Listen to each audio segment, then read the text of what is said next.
James Angleton, the way you spin that story round.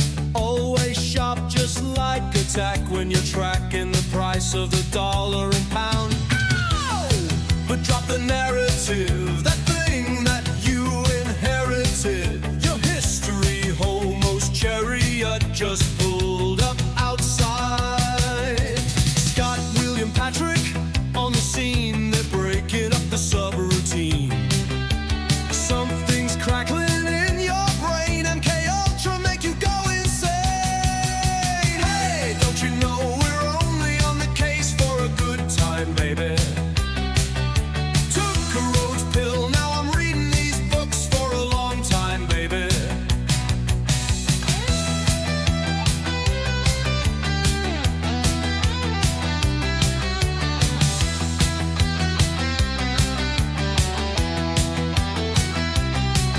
Honey pots and psyop traps, you can trust the plan until you snap.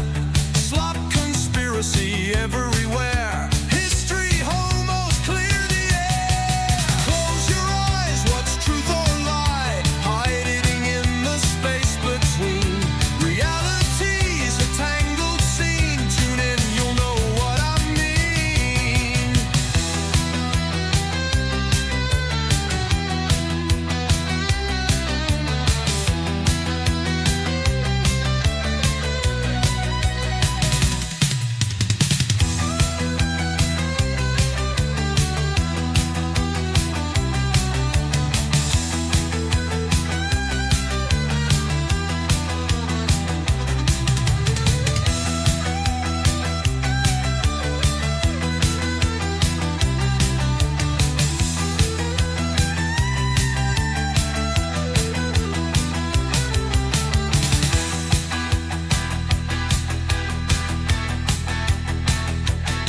Close your eyes, what's truth or lie?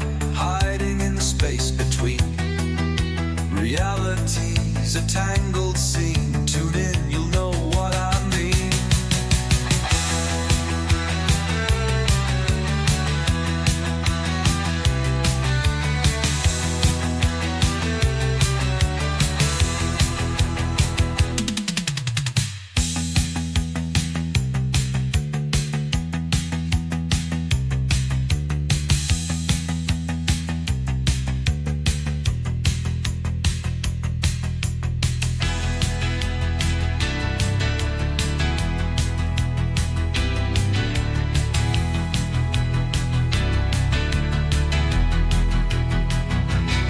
Hey, history homos only on the case for a good time, baby. Took a roach pill, now I'm reading these books for a long time, baby.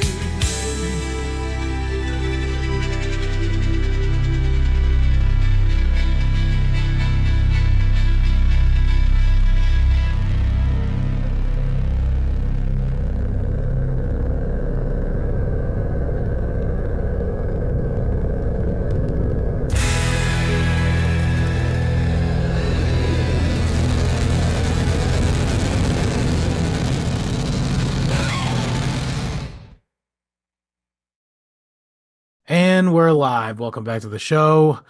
Patrick and I this week are discussing, this is the first in a series of at least 3, if not 4, that will likely go to the end of January, but we're going to try to tightly group them in here. But the book we are covering this week, after literally years of people asking me to cover this book, Albion Seed. Patrick, what do you think of the book so far? This book is fantastic. This is honestly one of the best books that we've picked up on the show, just from pure the pleasure of reading it. It's very well. I like his focus, which is very. The man has ADHD in a way, where he is a lack of focus. Yeah, it's got all over the place. He addresses everything, but he takes his time to. There's sub chapters. It's all very, very well formatted, and I like, so it makes sense that we're breaking this up into a few parts, because Right. there is so much to address. Just yeah, That's kind of the gist I got like when I picked it up at first. Because like I said, people have been asking me to do this episode for years. And but basically the thesis, and I'm gonna do a quickly. I'll be sharing screen a few times on this episode, so maybe check this video episode out. It's wouldn't be a bad choice. So anyway, this is the a very generalized version of where in UK. So the book is called Albion Seed, and the idea, the thesis, or the main thrust of the book is it's like an investigation or ethnography of early America that accounts for the places where the seed population in England came from. Um, and utilizing that information to sort of account for various um, quirks of various, cultural quirks and as he puts it, folkways, which is an oldie time word. Um, now, I love a the good ethnography. love a good ethnography. Yeah, the first section of the book, I know you're going to be shocked that we're covering this first. But the first section of the book is about New England. Well, it is the first section of the book. It just happens to be the most interesting one to us as well. Yes, Um, but it is also in chronological order. I felt Because personally attacked at several points throughout the reading of this. why is that? I felt especially New England in a lot of ways. Um, Oh, sure. Yeah, yeah, yeah, yeah. guy's coming at us, man. He's telling us who we are and why we are, and it's pretty stark. Yeah, there are some, and he points out a few things that are definitely still culturally relevant today within like the sort of zeitgeist of the New England, folk attitude. Yeah, and But yeah, it so goes beyond the non-rhotic Oz. All right, yes, like, yes. we have more culture than that.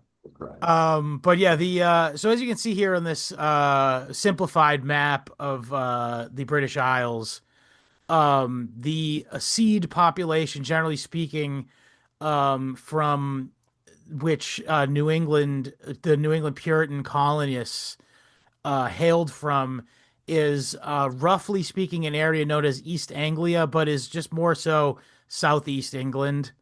And it comprises Norfolk, Suffolk, Essex, Kent, and that kind of area, and there's a little smattering of places that other people are that came to, but the primary sort of identifying feature was actually not necessarily the location, but would more specifically, it is the Puritan Calvinist, extreme Calvinist ideology or religious temperament, which was sort of the impetus for this journey to actually take place.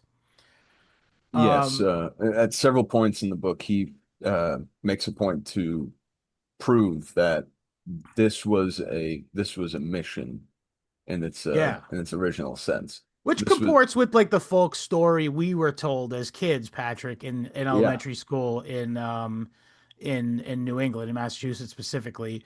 Mm. It like there's often, but it's interesting because they do refer to the city on a hill line by John Winthrop, Mm. which in this book it affirms the sort of folk positioning with the city on a hill is supposed to be like aspirational. In the book, actually, interestingly, um, in the book City State of Boston, I think it has a more grounded take on what he meant by that, which is he said, "We'll be like a city on the." So he's still referring to the part in I forget what, but it's an epistle of Paul, but I don't remember which part. Ephesians maybe. Either way, the regardless, the fact is that he said we'll be as a city on a hill, but he meant that as if like everyone's going to be looking at us, so we better be on our best behavior. And I think that actually helps the arguments made in Albion Seed more, even though the Albion Seed is not aware of that connotation. and does not sort of ascribe to it because I think it was a not known thing at the time when the book came out in 1989. This is a very famous book, by the way, and as I said, many people have asked us to do it Uh, before.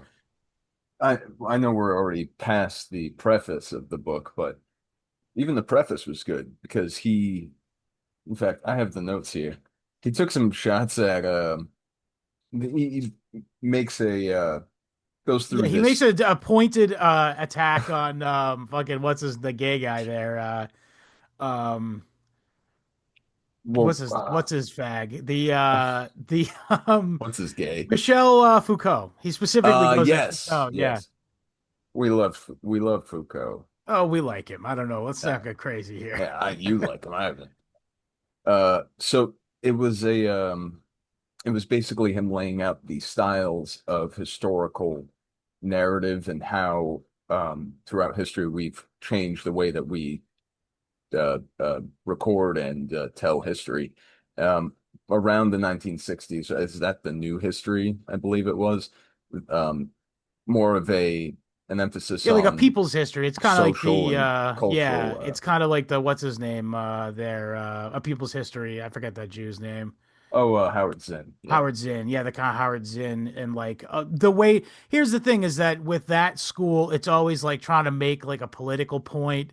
Well, the thing is prior to this he even like not name checks, but he goes at some of the earlier historians who are like yeah, they would just sort of mythologize in order to like elevate the patriotism of every action that happened.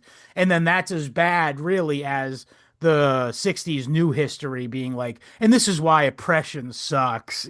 Yeah, And he's yeah. like, I'm not doing either of that. I'll compile both sort of methods in order to come up with like a just first of all interesting and informative book, but also Hmm. sort of get at the heart of what he's doing. He's sort of saying he's sort of making a relatively new take in the 90s or 80s and 90s when he wrote the book, which is like culture um supersedes like power structures, you know what I Hmm. mean? Sure, And sure. he's making the case that it supersedes like race and ethnicity and stuff too. Right. Um He it's very makes a point. Sowell-esque of him Sure. to have that take actually. Yeah. If you like Thomas Sowell, check this out. This is in the same vein as his uh what was it? Ethnography Ethnic black and rednecks white Ethnic America. liberals or something. Yeah. That's a great one. But so yeah, he makes a point to say he goes down a long list of the different sub disciplines of history that the new history bred and from history of women's rights down to gay history. The This is a paraphrase, but the latter of which is a disintegration of shrill and polemical social history. I didn't even catch Dude, that yeah, it's shot. so funny. He had me out. Yeah, calling it shrill and polemical is Yeah. very, very funny, Well, it definitely is.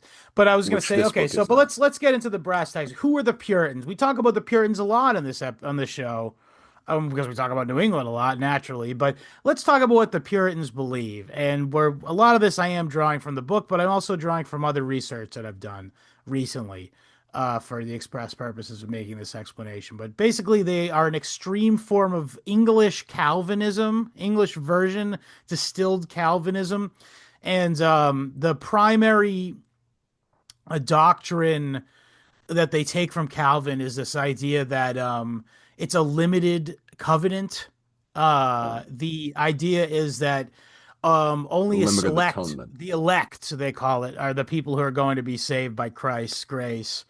And it's not a universal covenant like Yeah. literally nearly every other version of it's very Jewish, in other words. It's like a Oh, it's I think it's wild. safe to say that the that Catholics and Orthodox would both refer to Calvinists as Judaizers. That- That's that's tough talk, but yeah, I mean, if these Well, guys, consider the fact that they started observing the Sabbath at sundown in Yeah, New England, which is yeah, the only place in Christendom that ever did this, by the way. They were this serious madness, about madness, observance. brother. I thought about this the other day. Here in Massachusetts on Sundays, you can't buy booze before 10 a.m. So I've Yeah, been well, you couldn't told, do it at all, young buck. You couldn't do it at all until I was in my 20s. You know that? but I can get an abortion. Listen, I can throw a baby on the altar of convenience any day of the week, but I can't get a bottle of old Bordeaux. habits die hard. Listen, man, this is a wacky town. Um, Yeah, yeah, and funny enough, this book helps make sense of who we are and why absolutely. we're Yes, this it way. does. It's Yeah. fantastic. Yeah, Calvinism is whack. It truly is cult cultish. It's a cult of personality revolving around, their Various, yeah, demagogues that sort of take control of the flock at any given time. so But many instances of just like totally uh unaware.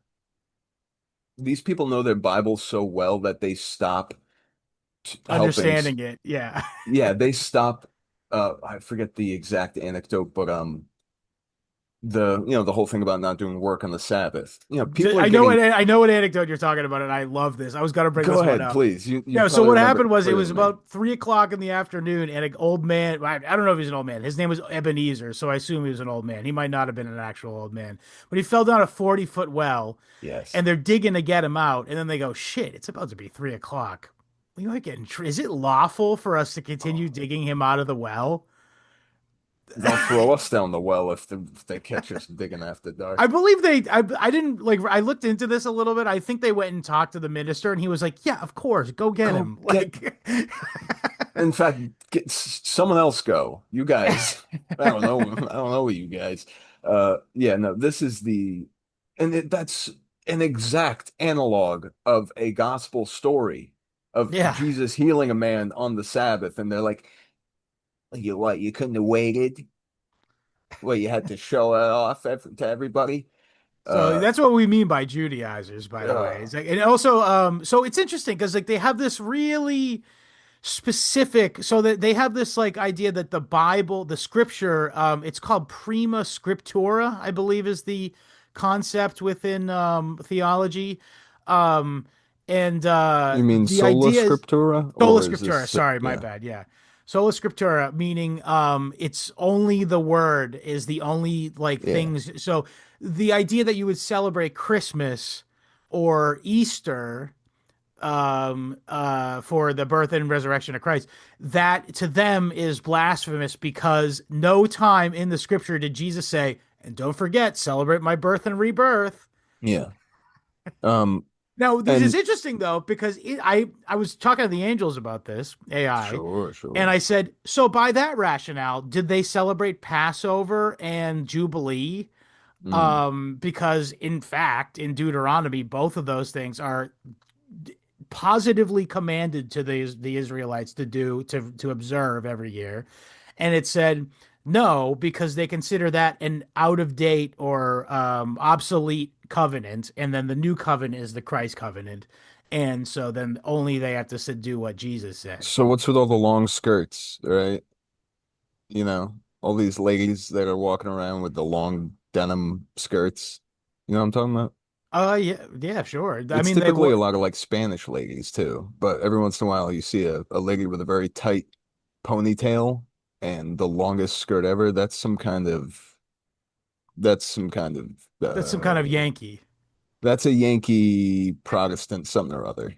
Yeah. That's um do you know what I mean though? The idea that it's the same reason the women in Judaism, they're not allowed to wear pants. Oh, oh, oh, That's what I'm talking oh, about. oh, oh, oh. Yeah, sure, sure. Yeah. I don't. Well, here's. I think A lot of everybody. Spanish I ladies. think it was at the time we're talking about in the 1600s. It was unthinkable to have a woman wear pants. Period. Something horrible had to have happened. It was just well, because you. I think, and by the way, the reason I ever grokked this was in. You ever read The Gunslinger by Stephen King? You know, I Read a good portion of it, the Well, first in the book. second book, he Yeah. comes to Earth in the 1980s, which was present day when the book came out, and he flips out because he sees a woman stewardess on a plane in pants, just pants. He flips out because he's Hmm. like, "Oh my God, you can see where her legs meet." So I That's just so think it was funny. unthinkable that you would ever see a woman's legs like that, regardless of Puritan standards or whatever. Well, I mean, these people, the people who are fining a couple for sitting under a tree on the On Sabbath, the Sabbath, yes. what's the what's the major malfunction here, man? These people are, it's also a finable offense to make any clothing with short sleeves. Yeah, I didn't notice that. I missed that one, but that Yeah, dude. is goofy. Oh, I mean, oh, just How about imagine. the time they find a guy 16 shillings for wasting time? Oh, they put me in the brig, man. I know, yeah, I'd me be too. toast. Oh no. Goodness gracious, dude. Yeah, so we'll get to that in due time, but these are the most pedantic dickheads that have Yeah, ever, what's like autism the religion? sure, the musical, the Yeah. atonal musical. Yeah. Oh, There's that another rules one. too. They sing, so they love to sing psalms, right? Like everyone loves to sing songs. The communal Mm. singing. William was just talking about to me about this. The act of communal singing is like euphoric, and it's like an ancient art that goes back to prehistory, and it's like the first drug, if you could even say, like the idea. Wow. They agreed. The Puritans definitely agreed with this. However, they felt that that as long as they were saying the same words of the song, a psalm, then they could make up any tune that they wanted to, no matter how atonal and cacophonous it might come off. And the more that it was original and kind of that came out of your soul and your heart was all the better and more pious an expression. And they The called this rotal, like as in rote memorization, yeah. singing Rote as singing opposed to versus nodal note. singing. Yeah. So funny. Dude, these people would explode into flames if they heard Gregorian chant, Well, you yeah, I would know? think they would. Yeah. The which just goes to show they it's sola scriptura. They refuse anything that is traditional to Christianity. It's very absurd because I don't understand how having no rhythm and no melody is somewhat how somehow not vain. That's a I see because where if you're they saying, sang yeah, or if because it's individual to yourself, and yeah, they were saying it as like, oh yeah, it's more from my heart or whatever. But I could see how you could also interpret it to be like, oh, you need to have your own special way. The regular way is not good enough for you. Either way, I could see the argument. it's absurd because But let me it's a just say beautiful this: thing.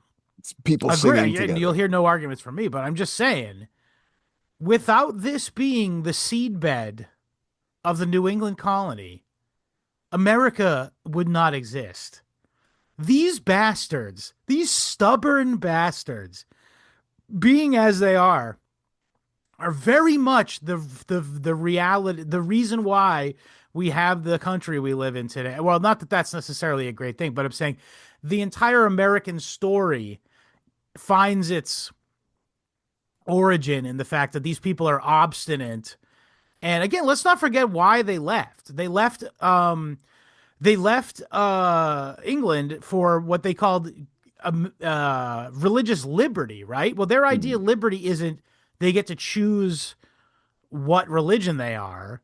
Religious mm, liberty to them is the freedom to practice the only religion that is real. yeah. Like it's The, tied up in the truth that is their silly Calvinist doctrine and creed. yeah, not for a moment can you say that these people don't believe what they're doing. And Yes, their yes. point was Kind of specifically, inspiring to that extent. Like, yeah. truly some things were um would work. um, would do well to be incorporated into, the way that we run our families and our, how we operate in our communities, because Yeah. they were very community oriented to the degree that if they heard like tough talk, shout like anything above an inside voice, like from their neighbor's The house, whole town would come out for you. Yeah. the whole town's outside your front door, like, oh, how would they talk, Scott? I think they kind Hi. of probably did have a kind of Boston accent, but supposedly more nasally. Hi, what are you doing over here? What's going on? You're not pushing that lady around, are you? Yeah. So what he's saying though is it's true. Is if you like raise your voice, and I also we'll talk about the way the towns were set up in just a minute, but um the way like if you just like raise your voice inside the house and yelled at your wife or whatever, the whole fucking town would be out to be like, hey, what's going on in there, guys? Yeah. Was that What? singing? No, no, we were just singing. Yeah. That's how we sing. And that's the thing you also got to understand is like this. And by the way, this you'll see in today's Yankee sub phenotype. By the way, is this idea that it's a self enforcing like there's self enforcing like social attitudes. You know what I mean? Yes, yes. And behaviors too. Like just for instance, people who walk slow are universally like just despised by the masses of Mm. people who are commuting into the city of Boston at any given They moment. and their by what's the word their wheeled kin, the bicyclists in the road. Right, They're the sure. equivalent. Oh yeah, no. Put all these people in the same boat and sink it. Why don't you? But yeah, so there's sort of this idea that it's like this self-enforced morality, but the there's also like some real serious institutional like wires that sort of guide this as well. Like most of the punishments are shame based. Like everyone's heard of the Scarlet Letter. Nathaniel Hawthorne, by the way, wrote that. Um and the idea this woman has a child out of wedlock and she forever has to wear red A on her shirt and everyone in town knows that she's like that.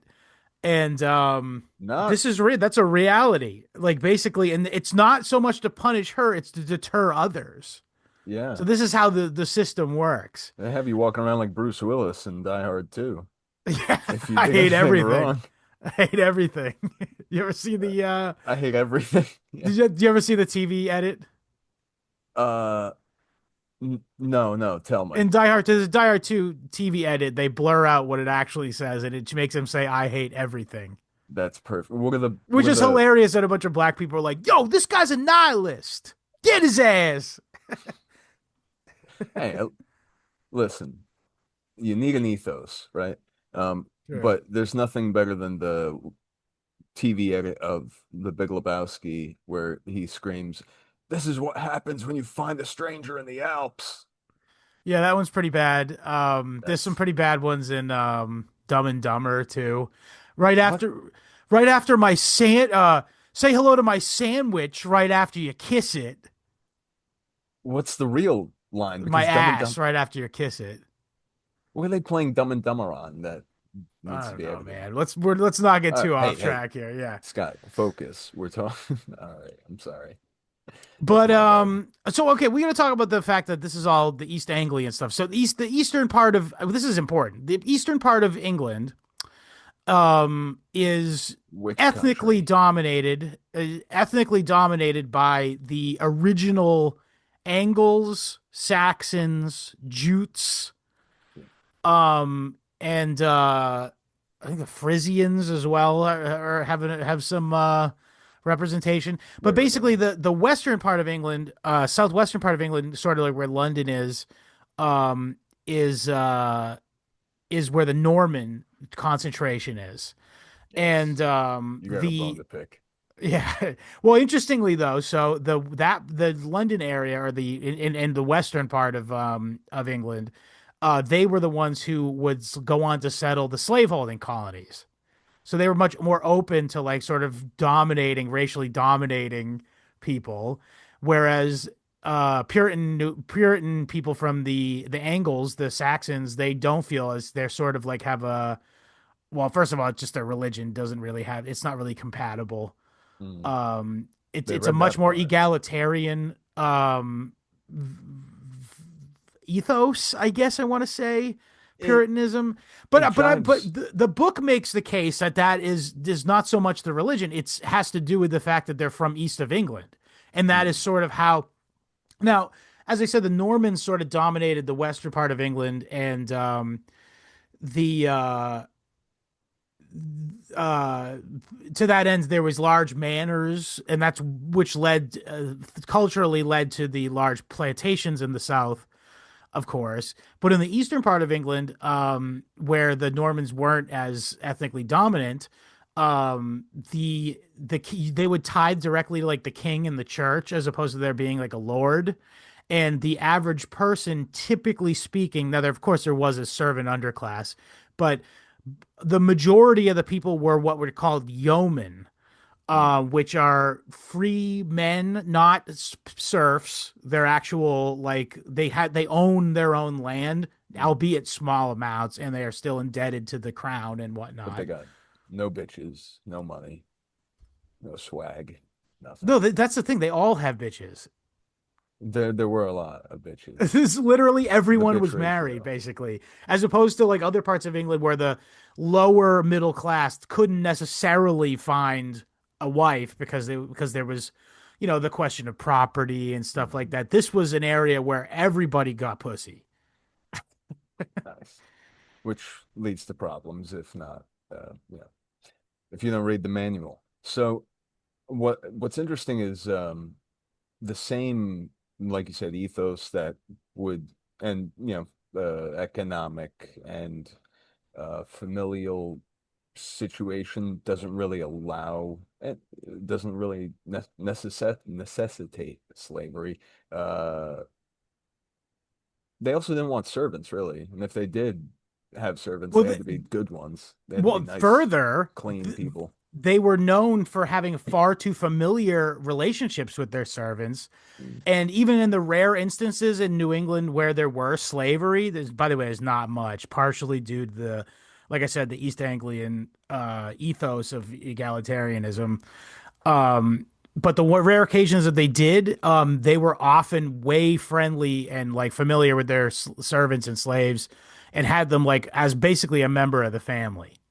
Oh, it's what's it, a Bob and Dave skit where they call them helpers? Yeah, well, they call them the help Yeah, in New England yeah. Puritan um fucking In the parlance, vernacular. yeah, Of our vernacular that works times. too, yeah. Yeah. But also what was I gonna say is yeah, the family thing. So there was no, there was it was unheard of to be a bachelor. In fact, it was Mm. legal in New England to be a bachelor. What wasn't? True. Fucking But I shit. think the idea is like, oh, if he's in his house, he's jacking off. He might be being gay in secret.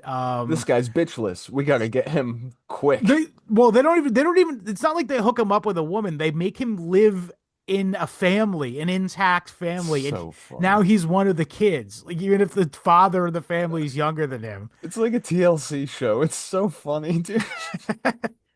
What happens when they stick this weird guy from the outskirts of town in this nice family's parlor? He Yep, rubs not up on much. the I furniture. think the self-enforcing morals of the Puritan meant that no, there was no hilarity ensuing. No, you bet you. Hilarity. You mean something novel? You mean Yeah. something new happening? Because that's not allowed either. Um, we'll get to But yeah, that. so let's talk about their church a little bit. So their church, they would sit in a intentionally uncomfortable benches Nice. for usually about 6 hours a day, 3 hours in the morning, break for lunch, three more hours afterwards.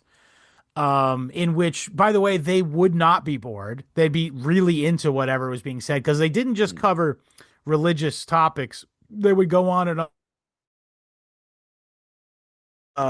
they would go on and on about like social vices, and sort of I think there was a gossip aspect to it. I would imagine. Yeah. Yeah.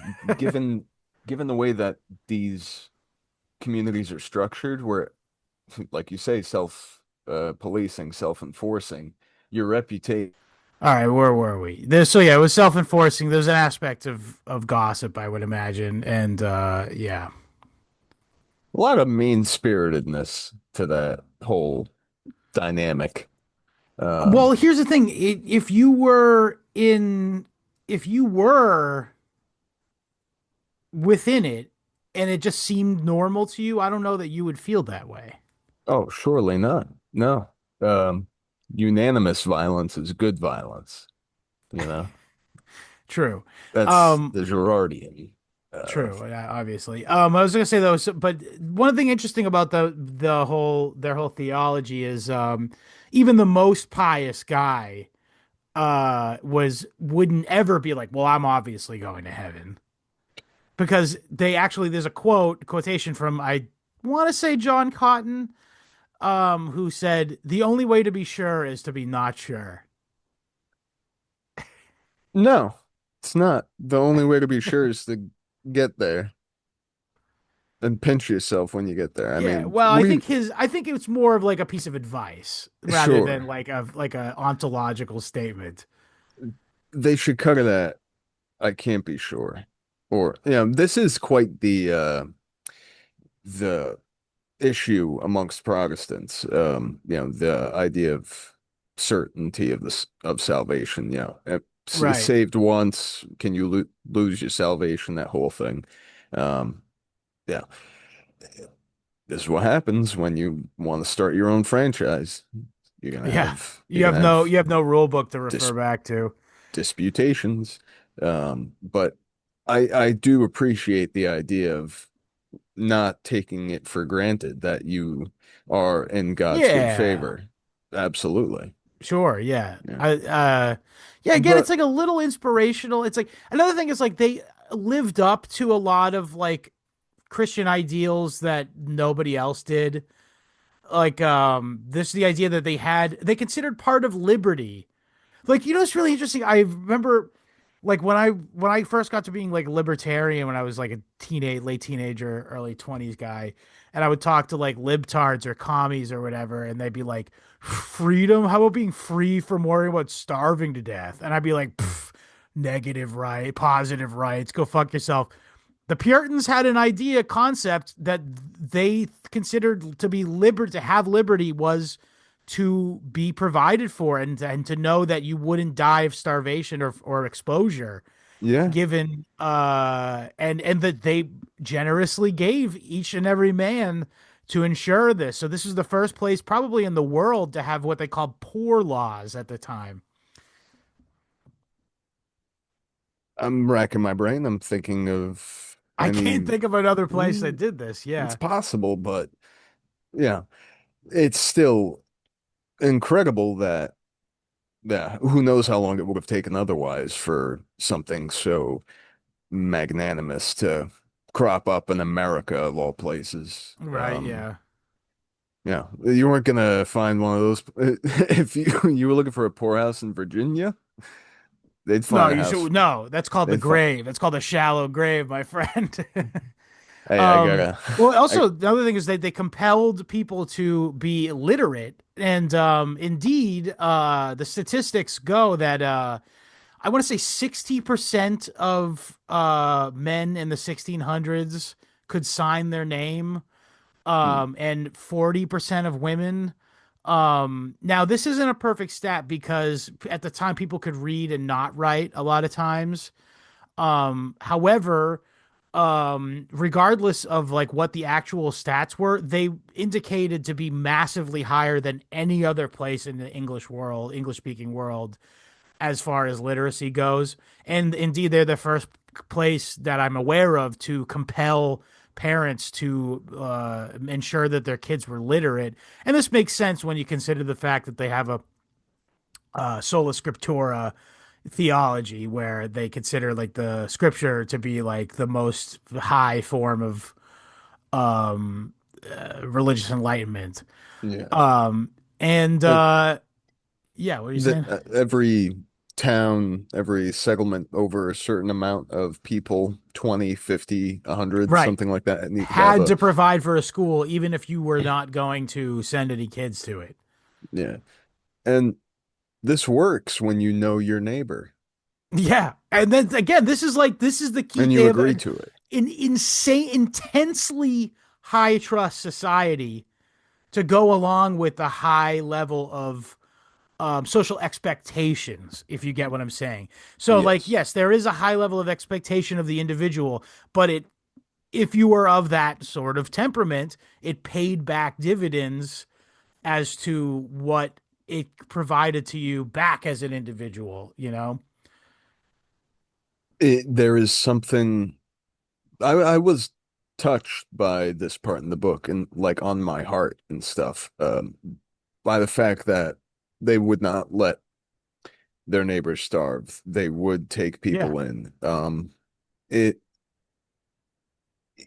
Yeah, it that idea that just imagine the idea the government knocks on your door and goes, hey, there's a guy who's been living by himself down the road. Could you move in with you? And you're just like, of course. Yeah, of course. Yeah. That's terrible that he was living like that. I will do anything in my power to ensure that he lives more godly. And that guy, who was that guy, Scott? None other than uh, William Blackston. shit. Oh my gosh. Yeah, maybe. Yeah, who No, he knows? left. That's the thing. He left because he was like, fuck these people. Oh my. Yeah, These no. guys suck. They're these dorks are threatening to throw me in the jailhouse No, they because weren't. I That's actually not because they owed a debt of gratitude to him. They mm, weren't doing that. But he was like, they're too up in my bullshit. yeah, yeah, absolutely. No, but they I'm would throw leaving. you in jail if you They did not. could, yeah. Yeah, which that's crazy. The idea of it's just so amazing to me that the so quickly, the borders are set. People, it's almost like the first step of building or living in a civilization is to say, all right, this is a civilization and we are civilized and this is what we're doing. And if you're not with it, we'll throw you in jail. Um, it's when you could just, he's already living down the road, like he's out of your sight, he's out of mind. It But was unthinkable to them. Well, because the book makes the case that, hey, listen, this is the East Anglian fucking lifestyle, man. And it was just genuinely unsettling to think of a guy living by himself down the road, you know? Like, what could he be doing, Scott? Could he be well, they, building you things? know what they think he's doing. What's he doing, Scott? Is Well, he how about the whole episode about how the New Haven people were obsessed with a pigs that had one eye? yeah, there's So okay, something they were obsessed with specifically they had Mosaic laws, like well, in a way. They specifically dealt with all of their capital crimes with from the Book of Deuteronomy. And they got a lot of laws from Deuteronomy. In fact, one of the things is one of the like most intense English traditions is the idea of primogeniture. Mm. I think it's called. And this idea that your first kid gets everything and all the other kids go kick rocks. Well, the Puritans, given that they had this sort of egalitarian Eastern English mindset, they didn't. This kind of rubbed them. They chapped their ass, but they were like, we can't just make a decision based off of our own feelings. We have to find scriptural basis for it. And so they pull out a line from Deuteronomy that said, you will honor your firstborn son with a double portion that the rest get. And they're like, that's it then. We'll just do that instead. No, it No, that's fine. happened. I mean, come on. No, you That's can't do way that. better than the first son gets everything. It actually is. Yes, insanely better. And further, It's the better than that, but it's not ideal, I don't think. but well, consider this is that the Puritans were the first to ever be like, when they say son, we mean children, not Oh, just sure. son. Okay, yeah.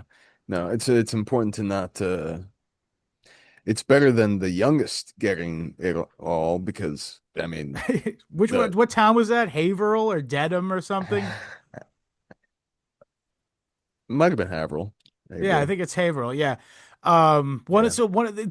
They mentioned just in passing that one town was like the youngest son gets everything, and it's like that's a little bit crazy Yeah, too. because yeah, what, you're the only kid, then they have another one and you just keep looking at that baby like Well, it's when your parents die. Well, that's you screwed should me. mention that now that that brings me to another thing is that if you don't listen to your parents, no matter how old you are, Yes. you're gonna get lashed publicly You know, or um, fined at worst, at least. yes, and props to the author for the way he laid this out because he first said he did say, yeah, you can be whipped or fined, jailed, for abusing or disrespecting your parents. More often, this was almost exclusively done to people in their 40s, and their Yeah. parents were much older, which that made me go, okay, that's fine. I like that. I don't want children being beaten Oh, because gotcha. they Yeah, said yeah. bad words, but I love the idea of That grown you adults. disobeyed your elderly father's wishes That's as far as selling the fucking family cow or something, and you're getting publicly beaten at age 42.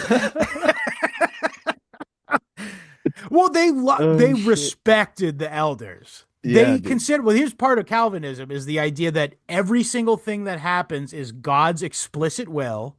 So if this man lived to 70, God Mm. wanted him on this fucking planet, and he must have something important to say. Oh man, it's so crazy. That there were several points in this where I felt uh like I said, I felt attacked. And it was the way in which these people seem I don't know. I'll walk around the woods. I'll go find the stone foundations of the houses that people shortly after them lived in. Yeah. No, Yeah, some of them are from then too. Yeah. or even then, out here in these woods. And I'll stand there and I'll get spooked out. Or I'll get very, very there is a No, it's you let yourself go to Spooky Town because you believe in stupid shit like ghosts. listen, and spooked out in the sense that But like you okay, I fine. I really like I you know vibe when I'm in a spot that I shit happened. vibe. Yes, I'm into it. Yeah, for I sure. vibe How heavy for how real. excited was I to be at Fruitlands, bro? Yeah, sure. Yeah, no, you stand there and where does the time go? You know where you kind of just you feel the weight come off your feet. You know what I mean? When you're Of really course just I know oh, exactly what you're it's talking about, but it's yeah. not supernatural. It's that No, it's a I sense know. of place that we've been But yes, it robbed is. of in postmodern industrial capitalism. Yeah, A so it sense might of as well place. be. The entire planet is viewed as an economic zone rather than a nation or a place where your bones go to rest, you know? And Yes, so just yes. for even allowing yourself to play in that world for a moment, it feels orgiastic. Sure, okay. Yeah, no. I think oh my goodness, these people you think I'm a goofball with spooky shit? These people Well, yeah, kept a they believe that's freaking dude. They were like one dude, a fucking dung cart broke a guy's head in half, and that he lived. And they're like, this guy is like sent from God. No, he was sent from his seat into that rock face first because he was drunk and he played it off like he wasn't by pretending it was a worse head injury than it was, which is that's funny too. Like Yeah, you're drunk as shit illegally, of course. right. You crash your cart. I love how They they drank beer for dinner, but if you got drunk, you're a piece of shit. Like, yeah. Meanwhile, the you're eating more nothing for ever, and then you drink beer on an empty well, stomach. they You made get fucking woozy. boiled dinner. They invented boiled dinner back then. Uh, Cabbage and I guess corned beef, but probably just ham or beef or never something. the two shall meet never in the same pot. Cabbage and there was a part in there about how they don't boil them in the same pot. No, no, no, they do. That's what No? she was. The woman was commenting that in the South, she went down to visit the South, and they cooked them separate. And she's like, "Why bother? Just Dumbass. cook them together and make them taste Oh, all the yes. same." Dumbasses. Well, that's where the Idiots. peas porridge became baked beans.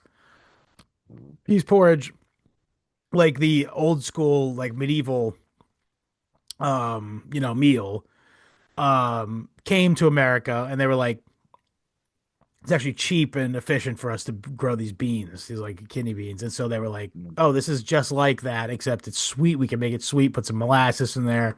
There you go. You got baked beans. Oh, another thing is the East Anglian sort of food customs is that they would cook things in ovens. And as a result, pies became like the food in New England, and they would typically use like rye pretty much for most bread applications, and they would save only white crust for or white wheat or white flour for like very fancy occasions or like ornamental crust, which is where the term upper crust comes from. I like that little etymological quirk there. It's uh, it's a etymological Snapple fact right there. True that. Um, yeah, I But love yeah, rye. Rye is good. Rye bread is good. rye bread. Yeah, I like Oh it yeah, too. It's pretty good.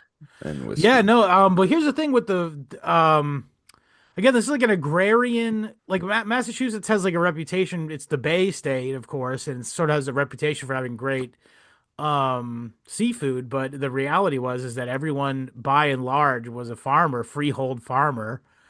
Yeah, And I should mention that for the most part, everyone, generally speaking, had the exact same size land plot because mm, that's just how they felt comfortable. Is everyone sort of having the same stake in society as each other? yeah. Implicitly knowing that any kind of major uh, disparities will create resentment, you know, that Yeah, that is, they live way too close to each other to risk that, and they understand, right. and they're way too sensitive to being And they perceived build as vain. their whole honor system around like these concepts that are fundamental to their personal cultural character. Like again, the age is an honorific. The if you were related by marriage or blood to the minister, or another thing is if you were well educated, if you went to college, you were considered like a higher member of society. And so these are all pro-social things. Is like honoring your old, honoring your religion. Accomplished. Again, you can shit on their actual religious beliefs all day. I'm fine with it, but I'm saying the idea Oh that yeah. there's a place of honor for you to being like associated with like the church is like that's a pro-social Mm. thing to do. The minister and his wife They'd or were sorry to jump the in here, but they sure. organized the seating based Mm. off of your standing in the town. Hmm. But the first seat, no matter how rich you were, would be the old people, the first people in up front because they liked them so much. They still do that now. It's just in old folks' homes for Right. when the blue suede Jew comes to town to entertain. Yeah. Oh, so I want to talk quick about the Angel of Hadley. Mm. So this is a story about a aged man, Willie, likely the so it's a semi-historical or historiographical thing. It's a story. So during the we talked about this in many episodes before. We actually have a very good episode me and William did on the English Civil War way back there. But it's worth On mentioning that the English Civil War was won by the Puritan side, led by Cromwell, um, primarily due to the fact that like Puritan shock troops from New England went back to fight for that side. Essentially, these yes. guys had sharpened their wits and their acumen in battle Scuff their by elbows. fighting Indian wars and stuff. Shit. You throwing Englishmen at me after I fought 10 Indians and lived? Yeah. Come So on, that's man. that's what it is. So that's an interesting. That's another thing. Like the whole shape of history is so like like New England is so like pivotal to that. Like the history of England changed because of New England. You know, like, You ever there you see go. A Field in England, the film? So No, I black haven't and seen white that. period like psychedelic period piece about the English Civil War. Hmm. Um it's kind of low budget. I remember it being entertaining when I saw it like 10 years ago. It might be worth your time or anyone I'll check else it out. interested. But But as yeah, we were, so the reason I brought that up though is oh yeah, so the English Civil War though, so the King Charles was killed by the Parliament and his death warrant was signed off by 20 men, three of which escaped after his son ascended to the throne. Three of which escaped to New England to hide out, where the Puritans obviously were sympathetic to him. sure. And allegedly, it got one of the three guys. His name was William Goff, who was a very skilled soldier in the Civil War. By the way, he was hiding out in New Haven, Connecticut, and King Philip's was happening. And the story goes, and again, this was maybe an apocryphal story or a semi-true story. Allegedly, the town was beset by a host of Indians, and William Goff, who had been hiding at somebody's house, so he's just like living there, and nobody knew he was living there. Although I imagine in that kind of society, everybody knew he was living there. Um, but he apparently, even though he was all disheveled because he had been living rough for years at this point, ran out into the town and hastily organized a counterattack and shot a cannon into a grouping of Indians and scattered them and basically saved the day. And the author of the books, I actually don't want to say the author of the book. I would say history sort of remembers this as it was instinctual for the New England Puritans to see this guy and go, it's an old man, like an old soldier just came out of the woodwork. We're obviously going to listen to him because he's old, wizened, and he has a venerable nature to him. And this is in keeping with the cultural folkways of the Puritans, essentially. I don't see anything, I don't see any fault with that logic at all. Now, the only problem is if it ever happened. Because the funny thing is it's actually we're going to be reading in a couple of weeks. We're going to be doing a bonus episode, a Nathaniel Hawthorne story, which is sort of a retelling of this, and it sort of conflates it with another historical events that isn't that. But um, modern critics and literary analysts will point out that the story closely resembles a German folk tale of like a king that's sleeping in the mountains and he returns to save the town. Hmm. So you could make the case that the entire story is kind of just a Jungian archetype sort of thing. However, it works really well within the cultural vocabulary of the Puritans as we understand them.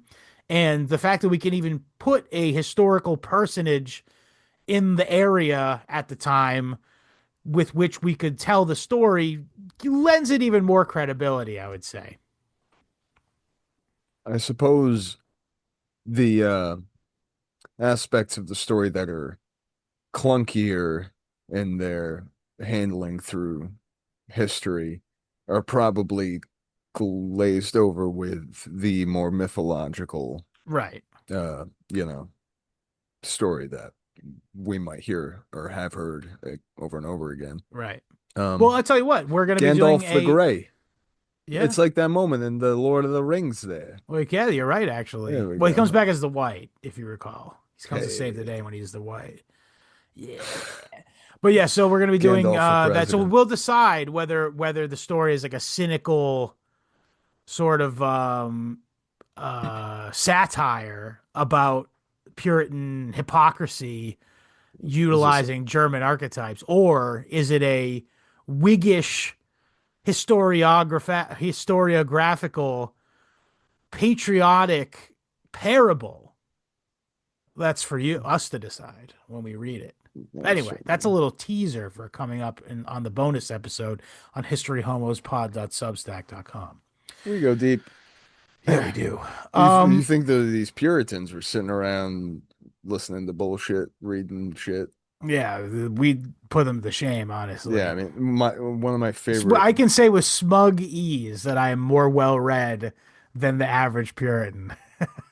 It's purely for by way of access. I mean, Well, yes. I'm looking at enough books to crush my skull into yeah to give me a week off work. Yeah, for sure. Uh, off Um, off feeding them hogs, if you yeah. will. Yeah, so let's see. Food, hang on, I have like a list of like sort of bullet points that I wanted to hit. Um, I remember the Speech and year. language. Oh, building and architecture. Let's talk about the layouts of Yes. the towns. This is great. Okay, Mm, so we're going to start here. I'm going to show you a map. It's not a very good what do you call it?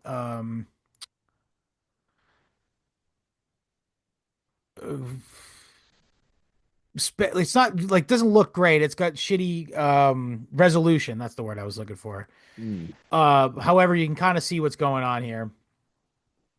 And this is a town in Essex, England. And you can see here that it's a large market. It's a confluence of roads, mm. Yeah. and it's got a large square, and all of these are houses. These are all homesteads. So as you can see here, that all the people in town are built right into the center of town. Hmm.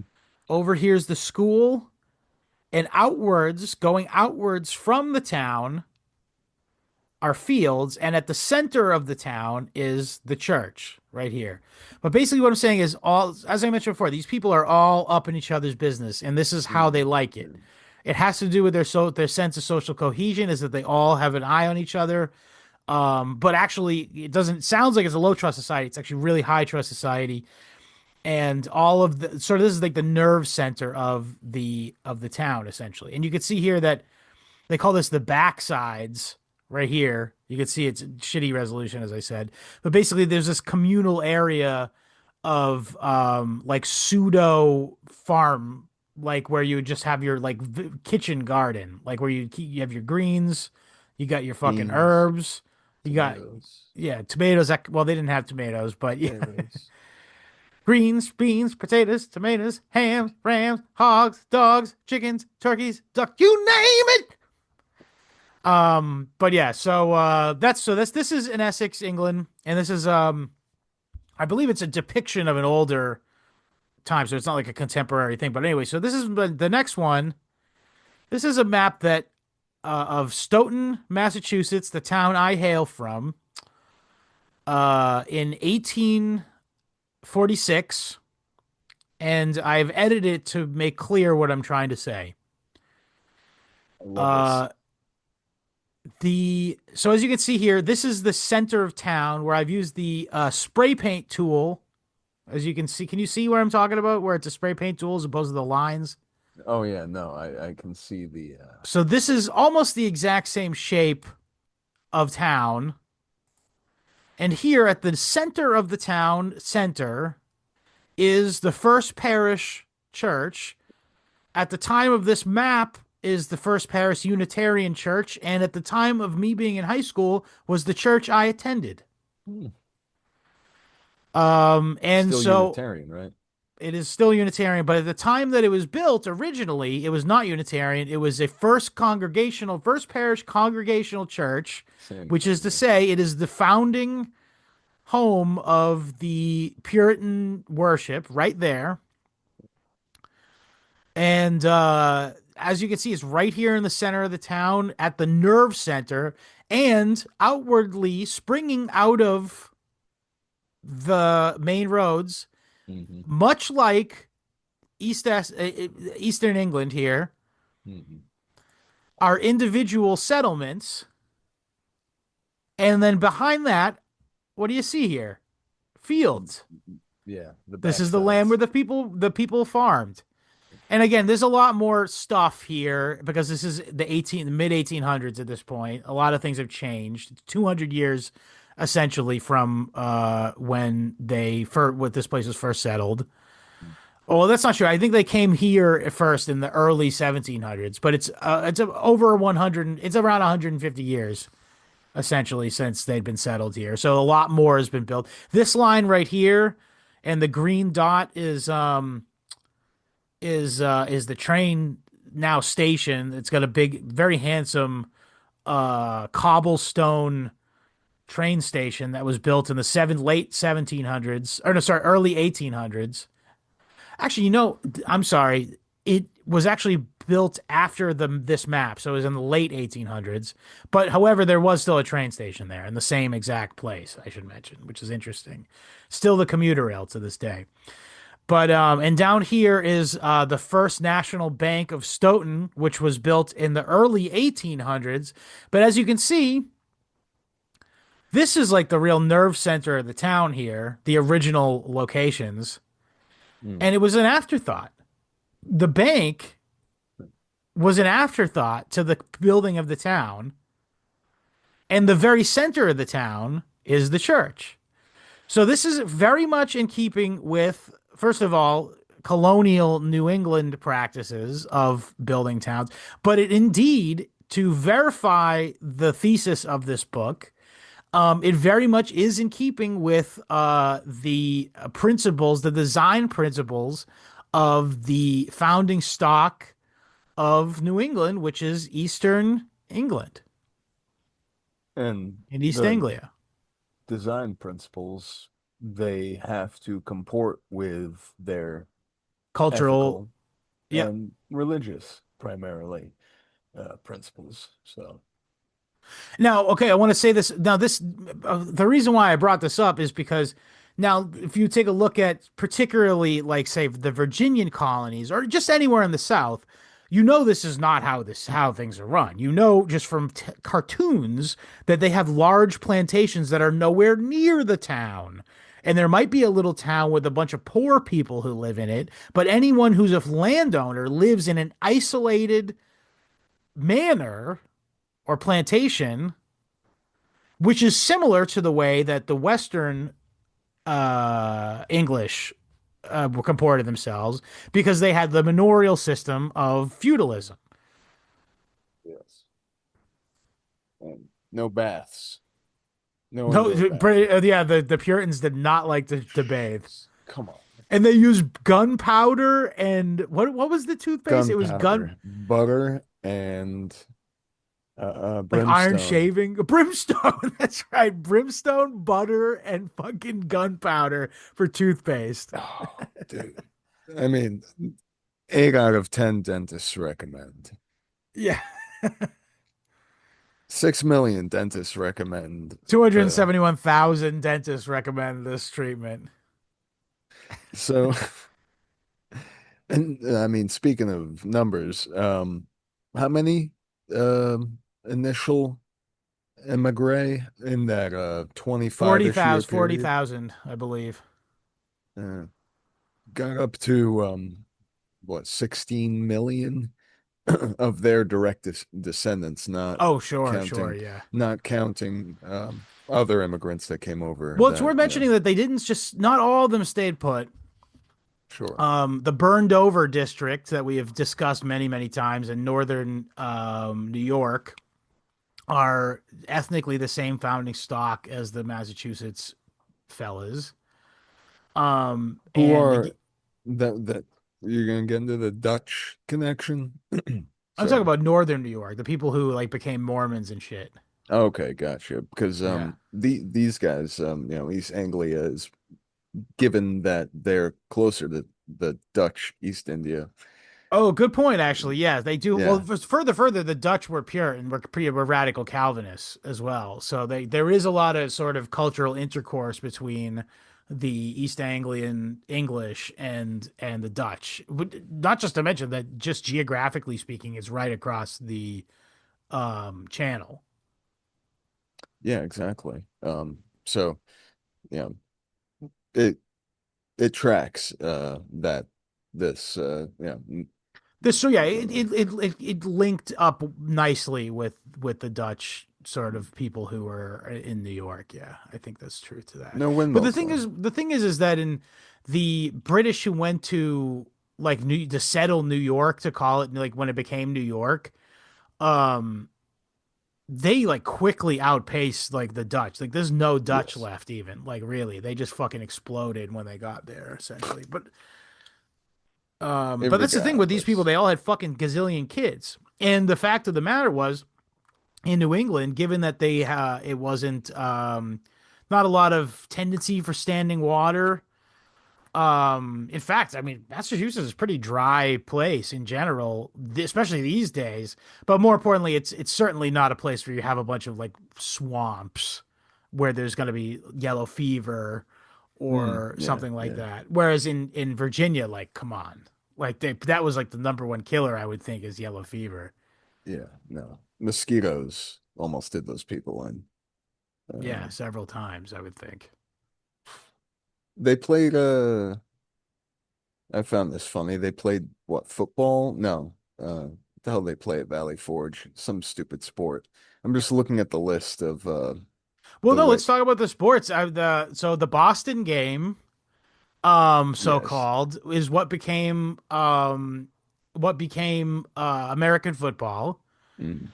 and it sort of really generated popularity because of its inclusion as a collegiate sport. And Boston, obviously, well known for its colleges, and these colleges, indeed, by the way, they also were like really into sports, like the New Englanders a lot, but never on Sunday. Somebody got fined 20 shillings for playing a ball game on Sunday. Yeah, not the wrong ball game, not the right ball game. You No, can no, you're not play. allowed to play anything.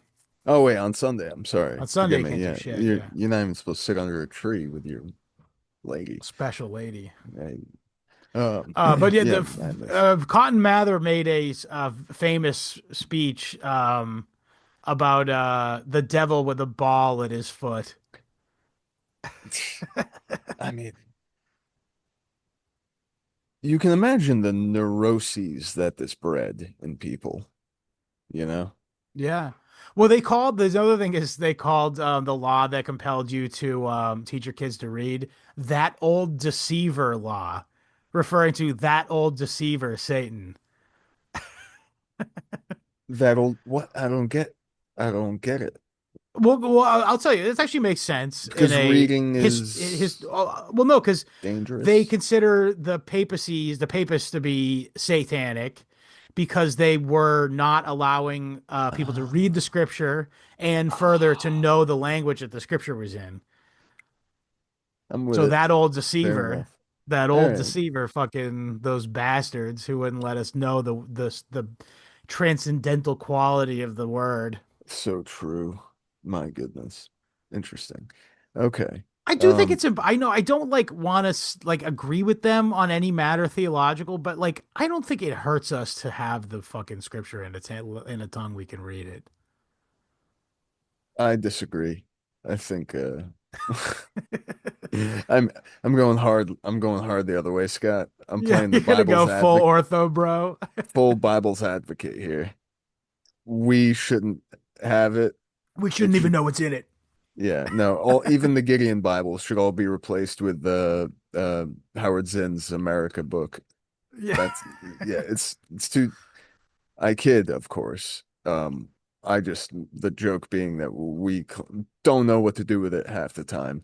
These people forsake tradition, uh, like to a point that is it's deleterious, if to repeat myself. Yeah. But You're right, but somebody had to have the impulse to say we need the book, and that was the only thought they could spurt out, you know? and it was the best possible thing that anyone could have. Yeah, if there was one They thing that, couldn't take the next logical step, which is, hey, maybe we should be very careful about how we interpret it. well, I mean, we're looking at it's funny how the way people talk about Christianity, you have high church, low church, I guess, Orthodoxy, Catholicism, and Anglicanism, but that's been uh is that currently under duress? Is that what I heard? What do you mean by it's under duress? They voted in a lady or Oh, something. I mean, listen, if you ask It's William, tough it was stuff. the entire conception of it was just bullshit Is it not? atheism anyway. Yeah. Oh, the Well, church itself, you mean? it's always been explicitly a arm State. of the British state. Yeah, Yeah, the English state. To the extent that the guy who formed it died a faithful Catholic and that enforced makes everyone have to fucking live under it and yeah. literally had people killed for not converting. Oh, He this is what I himself did need. not convert. So it's just so nakedly a tool of oppression rather than an actual genuine religion. So, but I say what you want. I'm not gonna just shit on it. I'm just saying in terms Yeah. of like what it's set out to do in the first place is that not reveal some untold truth that another church wasn't saying. Oh, certainly not. No. Um, Tragic, but all the same, you cannot you cannot argue that these people were not faithful and that they did not believe what they said. Yeah, well, I mean, like I said, Yeah, every and that little was thing it. that happened to them was like more proof that they were right. Yeah, well, I mean, the way that the lenses through which they view the world are, they're already prepared for everything. No matter what happens, they have the answer, and that answer is God allowed this to happen, Yeah, and I deserve it. Which, yeah, whether it's good or bad, right? well, it sucks. That unfortunately they live in a terrible time. They've been living, I It was think a lot better of a time than recently previously, I think. Before that. you mean the 20th century was more horrific than No, no, no, the no. I'm saying the 15th, 16th 16th? century or the 17th century was better than the 15th, and the 15th was better than Sure, the 14th. sure, sure. Okay. That's what I'm saying. Um, they, all the same, they did have to, they expected somebody to be dead every day from something. Often, yes. And they Well, as I had, said, I will again the mortality rate was astoundingly better in New England than it was in any other mm, colony other than the mainland. mm, In fact, actually, now that I'm thinking about the mainland, in fact, actually, yeah, New England had better mortality rates than England proper. But that has more to do with poverty, I would say, is that it was a lot more equal in America and New England, mm, and a lot of more people were like there was just like deaths of neglect in like incredible amounts of deaths of neglect in England proper. of course, absentee landlords and such. Uh, One thing I will say is that they did definitely consider themselves to be English more than anything else, and they called themselves the English people oh, for sure. several generations, at least until the Revolution itself. Mm, And the Cotton Mather actually came up with this idea called Creolian degeneracy, which I was like, Creolian degeneracy, what the fuck does that mean? yeah, And the it means Creole. The word yeah, Creole meant at the time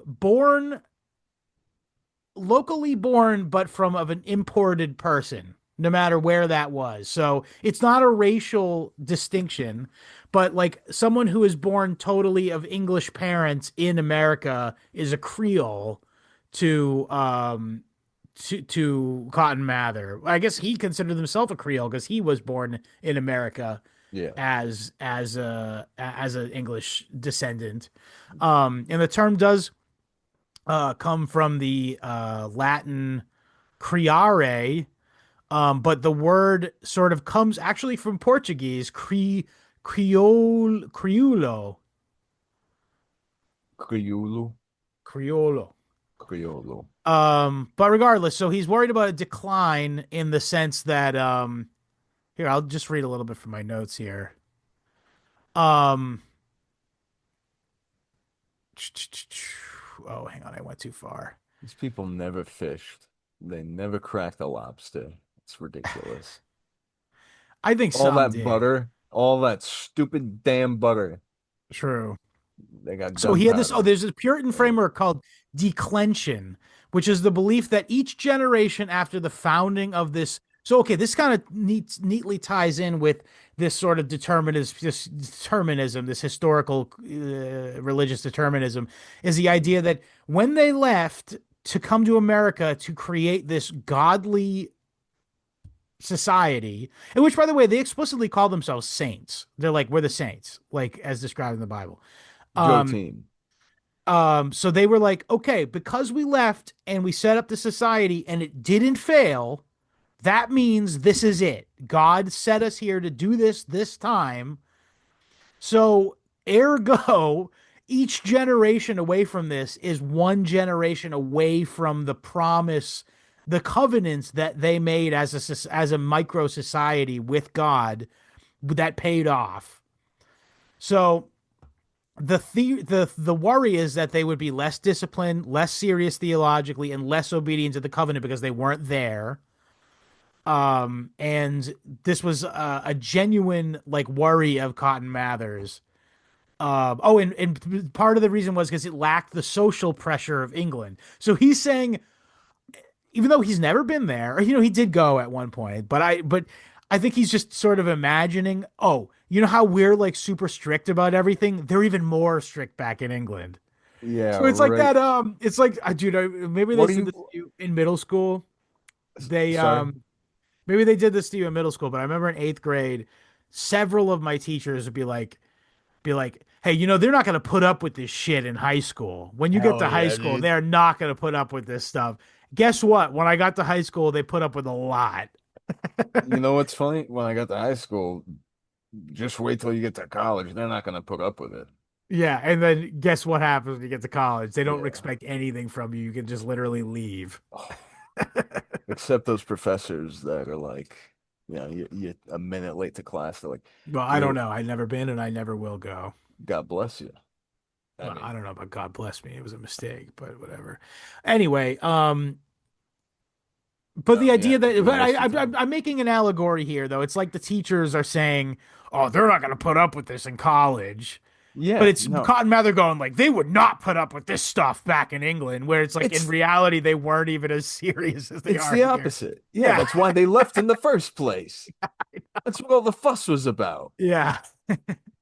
That's what all the scurvy was for, so that Another they idea could was that he go had this pout sort of like do. America. He basically was saying it's over all the time. He's basically never saying we're back and Oh always no, saying it's over. it's so come But on.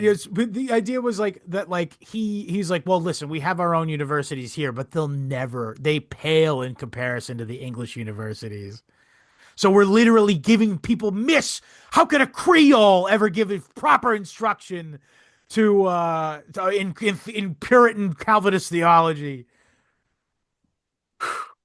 I mean, self-hating Creole symptoms, I guess. Well, I'll say this is that there was more This is it was sorry. measurable. It was measurable that they were all markedly wealthier Yeah. due to the fact that everyone had their own land. Because most of the people who came over were wealthy, air quotes, for their social class. Not to say that Hmm. they were gazillionaires, but for someone who is a yeoman or middle income or middle social strata guy, they were, they were modestly within that Yeah. within that. It was at However, least 50 pounds. 50 pounds to make the trip with your right, family. you had to Uh, buy into a piece of the company in order to come over. Yeah. Up to 80 pounds if you wanted a bucket to piss in. Right. Um, Now, on the other hand, though, just speaking like strictly logistically here, everybody now had more because there was more land. It's a bigger place than England. So, therefore, the next generation necessarily will have more, given that they don't fuck up, and they didn't. Um, so Cotton Mather's looking around going like, well, I'll say this about this next generation, whether or not we're living up to our parents' expectations as far as being pious or whatever, we're certainly more worldly, like in the terms of the monetary sense. We certainly have more access to commercial goods. mm, There was, this is the other thing is they had their own micro fashion trends mm. within, and he goes, well, that's crazy. Yeah. He's like thinking like it's new, ergo it's bad, because the people who made the covenant with God that this experiment would be a success didn't. So therefore, we're not living up to the expectations that were set out back then. And yeah, Yeah, no, if it was up to Cotton Mather, we'd all still be in buckles and well, that's a so false. Oh, we can talk yeah. about the clothes now. Actually, Yeah, is that they is probably a had a lot of buckles. I didn't maybe they say had that. maybe they had buckles, but the stereotype that we all have of the Puritan is all black, right? Yeah, no. In So reality, they did not wear black, generally speaking, because black, first of all, was what goth, and they didn't what like is this? goth. A phase? No, What are you the real doing? reason is they thought it was austere, and they thought it would be meant. It should be reserved Yeah, for like rich guys, or like the special governor of occasions. the colony, or There was a fuss the, because a lady wore a black scarf in yeah. mourning. Come They on, thought it was man. a little bit gauche to wear black when you're not a His Excellency. This just man, this smacks to I don't know. It's amazing how I don't know if this is the right way to look at it, but these people certainly have a lot of free time on their hands.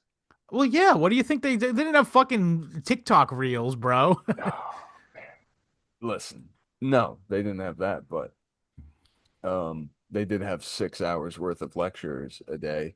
They No, uh, it wasn't every day. It was probably 3 days a week, but the long one was on Sunday. these people were, for all intents and purposes, I mean, at least by our standards, where if you show up to class, you get a passing grade. These were some of the most well educated, or at the very least, they heard a lot of big words, Yeah. people. And so, which, by the way, some of the fun words that the author goes over Splendiferous. splendiferous, rambunctious, well, the word for s- getting out of somewhere, absquatulate. I I missed that one. That's pretty good though. Absquatch. Yeah, it means to scram, I guess. So that's fun. They also, Cool. the word for clothes were duds. I Nice. always thought that was like a 1920s or 1930s thing, but no, it goes all the way back to the Puritans, and they called clothes duds, and they would sometimes call a scarecrow a dudman. Mm, Dudman. Oh, we missed sport. Let's go back to sport for a minute. So yeah, they weren't allowed to play on the weekends, but they were very into sports, incredibly into sports. And so American Volleyball. football came out of it's not completely dissimilar to, I don't know if you guys have ever watched, or you, Patrick, or the listeners here have ever watched a video that's on our YouTube channel. If you scroll back, there's a video that William did when he went to the Haxie Hood Festival, in which is the corner of four towns in England, in Lincolnshire, if I'm not mistaken. And the game is everyone in the entire fucking town, and anyone who just shows up, yeah, Okay. Yeah. They kick a hood around, so like like a bonnet, a big bonnet that is like has like springs in it so it stays like aloft. And the game is you have to kick the bonnet to one of the pubs that are in the center of each of these four towns that are equidistant from one another. And um whichever pub ends up with the hood at its front door gives everyone a free beer. Okay. All right. So this is what I'm Beats the saying. So running of the bulls. the All right. game came out of a made up by kids or adults, whatever, whimsical people, folk game like that. But they brought it to America and they came up with specific lengths that they would be playing on. Because, like I said, in the Haxie Hood thing, it's literally four towns that are equidistant from one another. I mean, mind you, by the way, it's like I want to say it's like a A quarter mile and a mile half. each a quarter mile each way. Yeah. Jeez. It's a really tight area. It's the only place on earth this could be done because it's so tight like that. It's like the map on a PlayStation 2 Yes, game. that's not Yes. dissimilar to it. Yeah, Yeah. yeah, yeah. It's like Check the video. Vice It's a really City. fascinating thing, and it goes all the way back to I want to say the 1500s. They started doing it, and they Hmm. did it every single fucking year except COVID year. By the way, William was devastated about it. Oh no, man. Come They didn't on. miss a single year until 2020. I'd like to know what the sort of Well, let's harp on not it. go. I don't want to talk about that bad Well, stuff. I just wanted to say no, that it's no. I want to talk about the running of the bulls oh and just bullfighting in general. I was well, no, we'll talk about that when we talk interesting. about Spanish colonies. Yes, absolutely. No, put a pin in that. But regardless, so they brought this to America. They came up with they called the Boston game, and it would become what is known now today as American football. And Yeah, and again, it spread in popularity largely due to the collegiate aspect of it. Is like Harvard and Yale had an annual game that really that's what pushed it into the zeitgeist. Is that everyone in America knew about Harvard and Yale, so everyone would hear about the game that they all played, and then that gained in popularity. Everyone had their own football team, et cetera, et cetera. It became popular. The Jews bought it, and then it became interracial, and then that looked it is, and now it's wrestling. Um, And yeah, and a way to do commercials for heart medication of in course, and trucks. and Yeah, and and AIDS medication, of course. yeah. AIDS, But what's it heart called? medication. That's what I said. Yeah. Uh, But yeah, but um, baseball. baseball, Beg your was pardon. known in originally in the county Kent in the United Kingdom or in England at the time in the 1600s. There was a game called Bittle Battle. And it is again a folk game that is made up by children, in which and meanwhile, oh yeah, no, this was before cricket, mind you. This was the original Mm. ball and bat game, as I understand. Or it was a formalization of the original ball and bat game. And it came to America through the Puritan colonists because again it originated sort of in Kent. It also spread around in the years after it came to America. It spread around England as rounders. It's called rounders now, and William and his kid have played it. It's like it's a thing that kids still play today, but it's like considered a kids game. I brought it up to Mark. Shouts out Mark, a longtime listener to the show from England. He I brought him up and said, "So you know what baseball is, right? It's rounders." He goes, "Yeah, but rounders is a kids game." And I said, well, "Okay, that's maybe so, but it's also Yeah, baseball." it's He a couldn't kid's believe it. game. He A couldn't game, believe it. and well, yeah, it's a far cry, but still, yeah, I believe it because I I think read the the book. scale is a lot smaller on in rounders than it is when it came to America. It became the New England game. Now it became called the New England game, and Yeah, room to spread out. it also spread to New York where it gained a lot of popularity, mind you. But when it came to New York, you know what it was called? No. Baseball. Baseball. Baseball. Sick. Hell yeah. I'd get into that. Baseballs. I played baseball.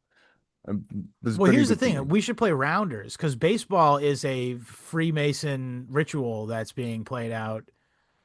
I Yeah, you can't know do that that. Abner Doubleday was a 33-degree Scottish Rite Mason, right?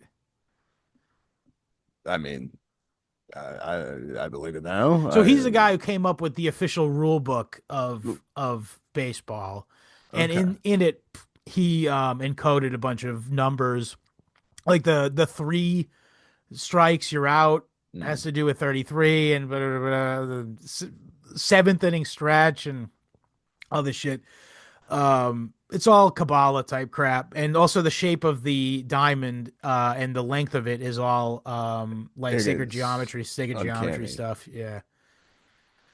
So there, that's the truth. But the fact is that it was a folk sport in all of New England and spreading all around through again like an Eastern English tradition. So that's pretty interesting as well. Um, yeah, we got a few more things to talk about. Oh, I was sort of interested to talk about the the idea that the first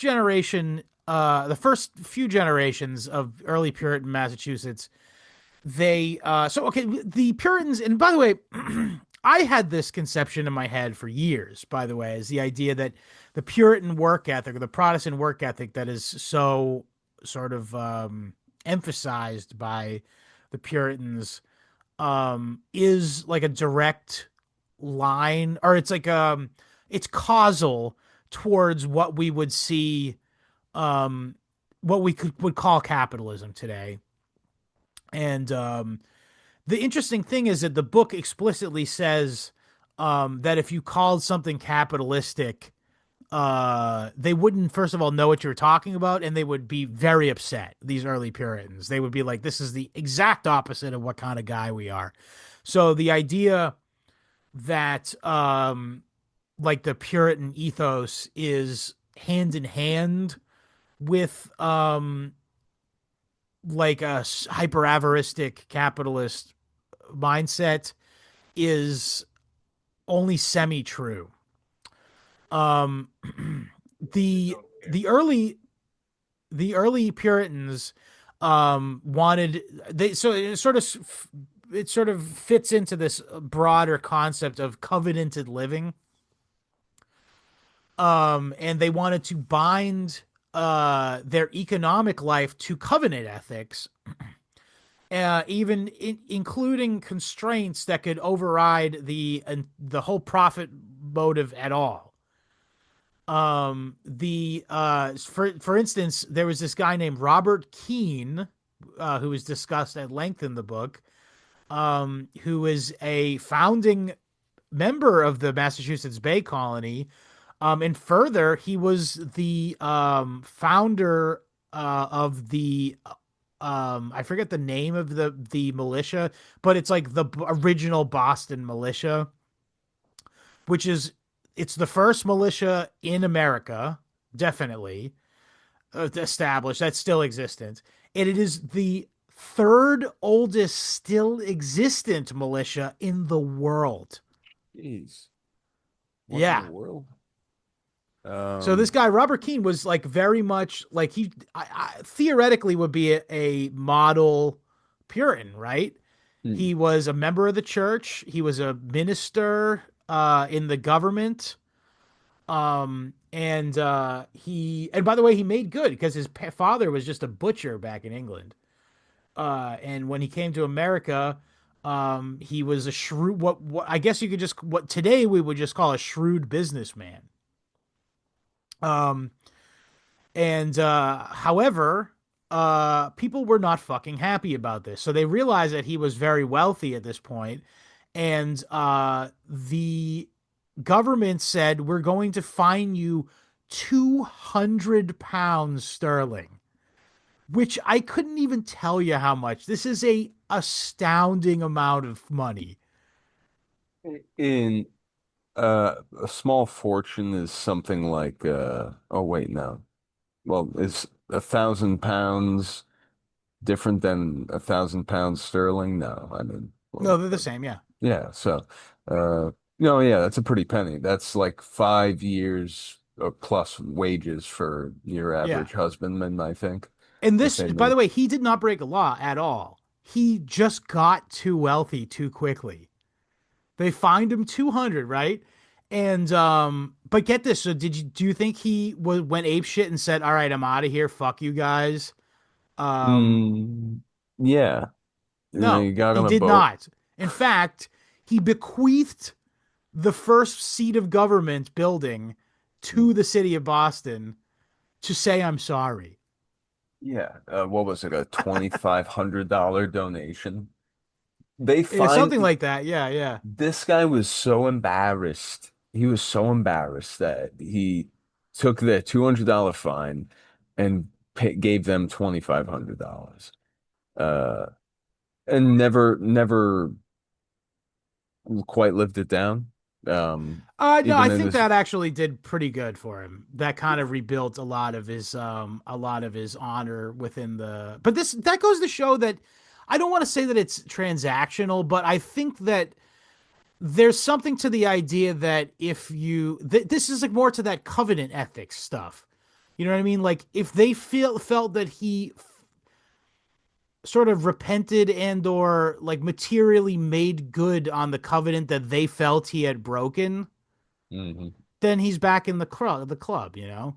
Yeah, Again, it's you're, a society, people, at the end of the day, is that it's ultimately based off of, well, because we didn't even talk about this, but the entire system of government was this town meetings.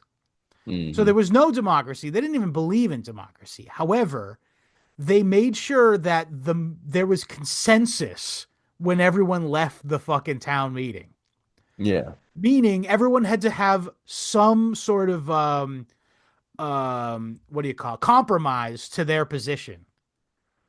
Like everyone had to leave the meeting going, okay, that's fine, I guess. Like yeah, whenever there was a decision being made. And to that end, I would imagine Robert Keane probably everyone was like, all right, I think he's him by giving us the building that is going to be the seat of government for the rest of all eternity, except it wasn't, it burned down later, but whatever. Um Everyone was like, that's pretty good. He's cool again. You know what I mean? And it's consensus based. Everyone was consensually like, yeah, whatever. it's in the past. Yeah. What's past is past. But regardless, so in this incident though, John Cotton, who was still the minister of Boston at the time, he wrote out a rules for trading like sort of system that he Yeah, recommended to the people of Boston. And in it, essentially, you couldn't sell for like too much of a profit. First of all, you were outright told you couldn't get too much of a profit. And that you would sell at like a pro social price, essentially, that like made it so people had access to the goods. And even in instances in which a like shipwreck happened, you couldn't charge more for what you did. So he laid out a specific example of like, say you had two ships coming to America, coming to Boston with stuff on it. Both of us have the same stuff. One sinks. You can't increase the price of the second ship's goods to make up the lost money on yeah. You have on to the other one. eat the loss, because it's God's will Right. Yeah, God purely. sank that That ship. Ergo, you were trying to like say God's decision was bullshit and you want better than that. th- these are not dumb people. Um, they are austere was definitely the right word. Yeah. Um, but they, I don't know, they regulate themselves in a way that it's amazing that they, succeeded. I suppose like Mather feared as generations go on, the richer they get, the more excuses they give themselves for that wealth. Right. Um, Well, that's funny you mentioned that because I was like just wondering myself about how do you go from how do you go from that like that sort of moral economy with communal discipline to even one generation. You got Ben Franklin is a pure this children of the son of Puritans, right? His Poor Richard's quotations, yeah. which are mentioned extensively in the book, by the way, and some of them are fun, actually. The Poor Richard's quotations. What are you gonna do? Yeah. Um, but you'll notice, and this is, by the way, the first one I've ever heard was, um, "Early to bed, early to rise makes a man healthy, wealthy, and wise." That doesn't sound very Puritan, Ben Franklin. Is healthy and wealthy and wise? Uh, And don't be getting too wise there, Benny boy. Yeah. Well, also, I mean, that's one example, of course. There's literally dozens and dozens and dozens. Like one Mm, specifically one, he's like, if you can make 10 pounds in a day and you take time off and you don't spend any money, you still lost. You yeah. still lost Yeah. money because you didn't work or something like it's like that's psycho, Ben. Chill. And I don't think you work very hard, to be honest with you. I'm pretty sure you just sit around your fat ass and write shit like this all day. So Yeah. cool it, first of all. But it's interesting. So it jumped from he's only one generation out from the fucking Cotton Mathers of the world, you know? Mm, mm, Um and but I would think that it has to do with power sort of shifting towards urban ports, and sort of power at this point in history is like sort of stratifying in like merchant type people at this point. Um, and uh, and again, it's like it probably I would imagine it was influenced from like other types of Protestantism that was now mm. creeping into the Bay Colony at this point. Um, oh yeah, he's even got a Poor Richard book called The Way to Wealth. Amazing. Yeah. Well, then he's one generation removed, but he's writing for a contemporary audience that might as well be a million years difference from what the Well, another Puritans had in generation mind. on, you have the nascent industrial revolution, Yeah, um, which is centered around places like Lowell, Massachusetts, which is like the real, like the nerve center of like the origin of the American Industrial Revolution. But it's interesting that Puritan now, okay, of course you have the Puritan work ethic. So they did consider work to be like good, like an inherent good, but they considered work to be good because again, from this framework of this deterministic framework, God made me good at cobbling shoes. So therefore, to work very hard at cobbling shoes, I'm honoring what God made me do. correct. Right. I That's agree. I agree with that, by the way. That's a good Puritan instinct. Put one on the board for the However, Puritans. with the Creolian degeneracy that takes place that Cotton Oh, Mather gee, was worried about, he was right. um, Who am I kidding? he might have been right, dude, honestly. No, I'm kidding. But It throughout the really does. generations of this evolved into making money's good. It's not Yeah. the actual work that making God happy. It's that I'm being productive that's God made happy. Another thing is that they also were really Puritans specifically were they were like really into naming things and coming up with new ways of measuring things. Yeah, it checks out because they think this is the New Jerusalem and Yep. what God, mandated Adam do, which, Name they'll, everything. Yeah. Yeah. but don't name your kid anything big and fancy like, Gabriel or Jesus or Adam, because that would be gauche. Yeah. It is a Um, little I think it's a little gauche. yeah, Gabriel, I think I'm way Gabriel's too, nice, yeah. yeah. But yeah, Amos so is a good one. they did name themselves Amos. Yeah, they named them, but they would pick the most fucking insane. They would even like have like dick measuring contests as far as who could have the more obscure biblical name. Yeah, yeah. Another And thing was they would do is oh, so they would funny. go okay, just open up a random page of the Bible, put your finger down, and it would be like, again, increase Mather. I have to Not, imagine that's what it was. Like they just reach in the book and they're like, yeah, increase. Cool. All right. That it was in the Bible. Obviously, God made my finger go to that point. So this is the kid's gonna be named Increase. yeah, notwithstanding Jones or whatever Yeah. the hell. Trial poor. Maybe, maybe Smith. I don't know Um, if there was a maybe. there was a Was maybe. there was There, a maybe? there was a there certainly was a maybe. Yes, Interesting. it was in the book, or at least, as far as I don't want to put too much stock in the devil's pages there. Wait, no, that's the papacy's take. Yeah. Uh, you don't want to go either But way. regardless, they do that. Funny They name, had this sort of. I think they called it honorific names. They would also call people like Prudence or Chastity or, that kind of stuff. And Mercy. I like but that. as far as the names, you're right though. They wouldn't name. They typically leaned away from angel names like Michael or Gabriel, and instead they would make or patriarchs. They didn't like make Emmanuel. Moses. They didn't do Moses or uh yeah, Emmanuel. They thought was gauche because it's like it's a name for Jesus kind of thing. Mm. Um, but yeah, so what they would do instead was they would pick like a random guy like from the Bible, from the Old Testament, like Nicodemus. yeah, Nod. Not oh cool, dude. I'm Nod. I'm sorry, Nimrod. Not Nimrod Smith. Get in here. I can't think of any stupid English names Yeah, I mean anymore. there would be like Ebenezer Yeah. or like Ismail. Yeah. Oh, there you go. My name is Ismail. Yeah.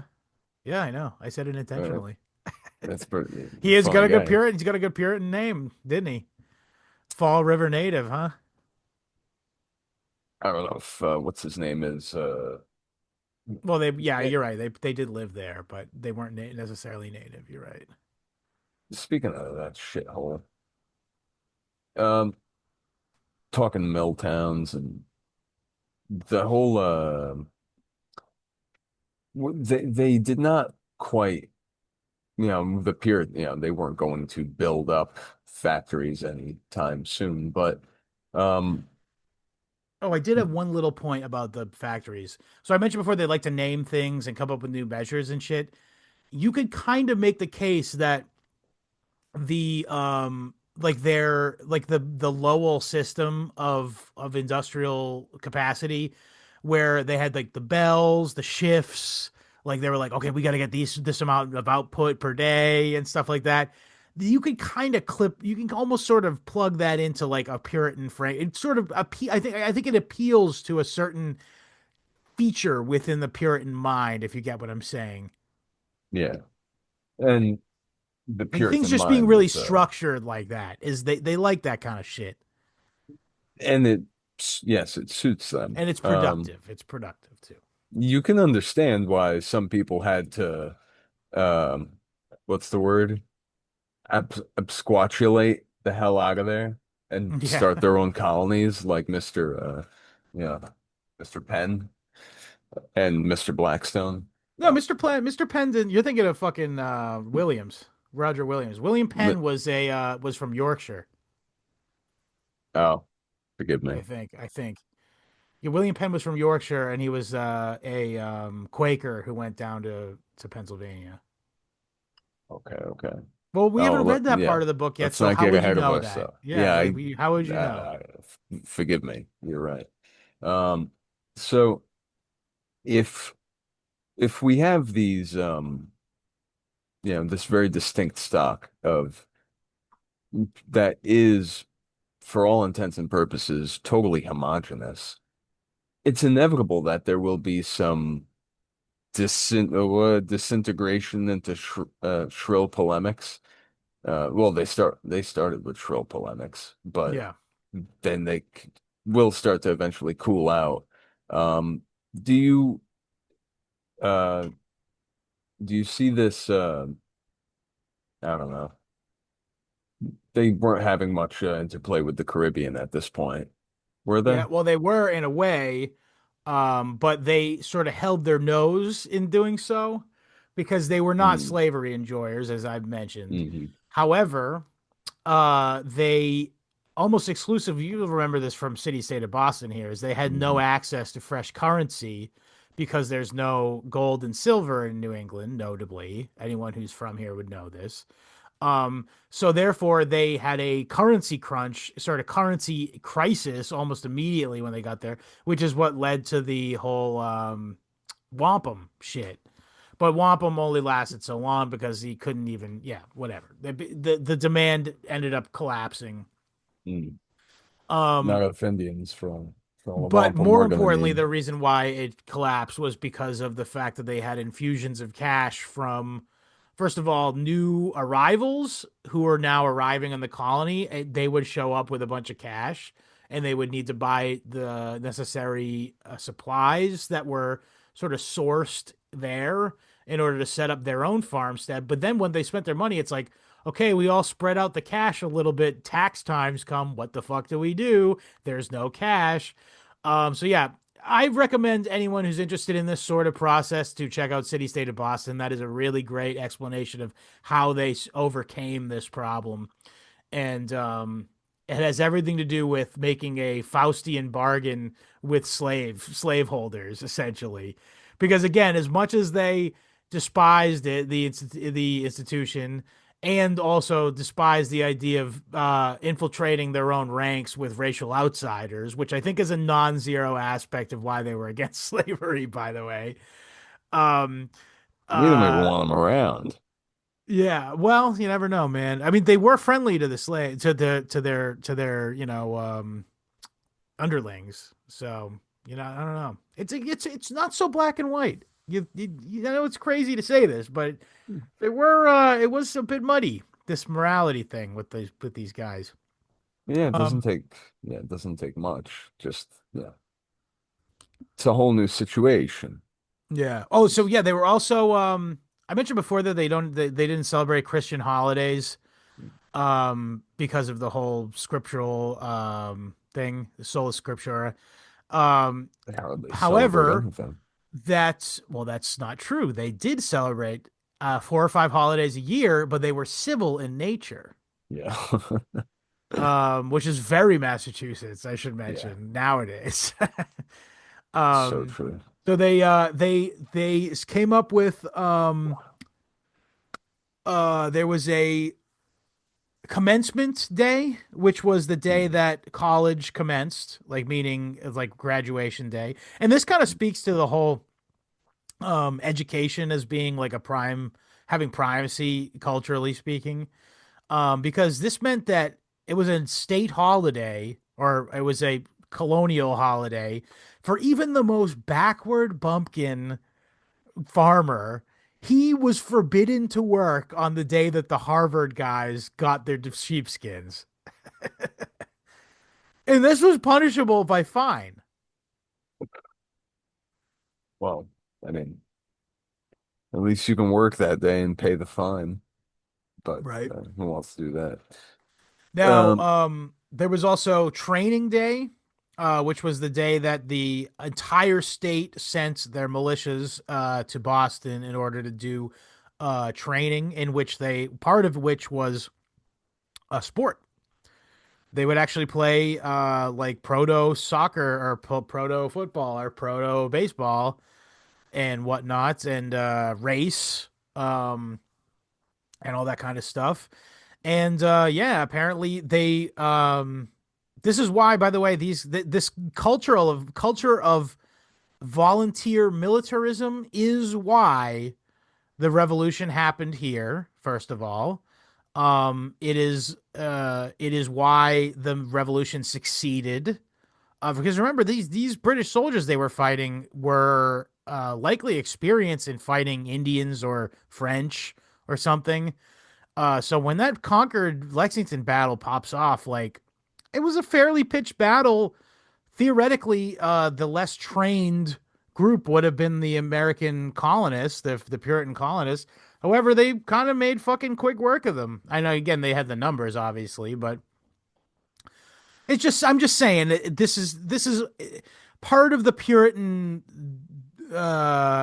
East Anglian sort of culture is why they had the stones to even have the revolution, essentially, is what I'm trying to Mhm. say.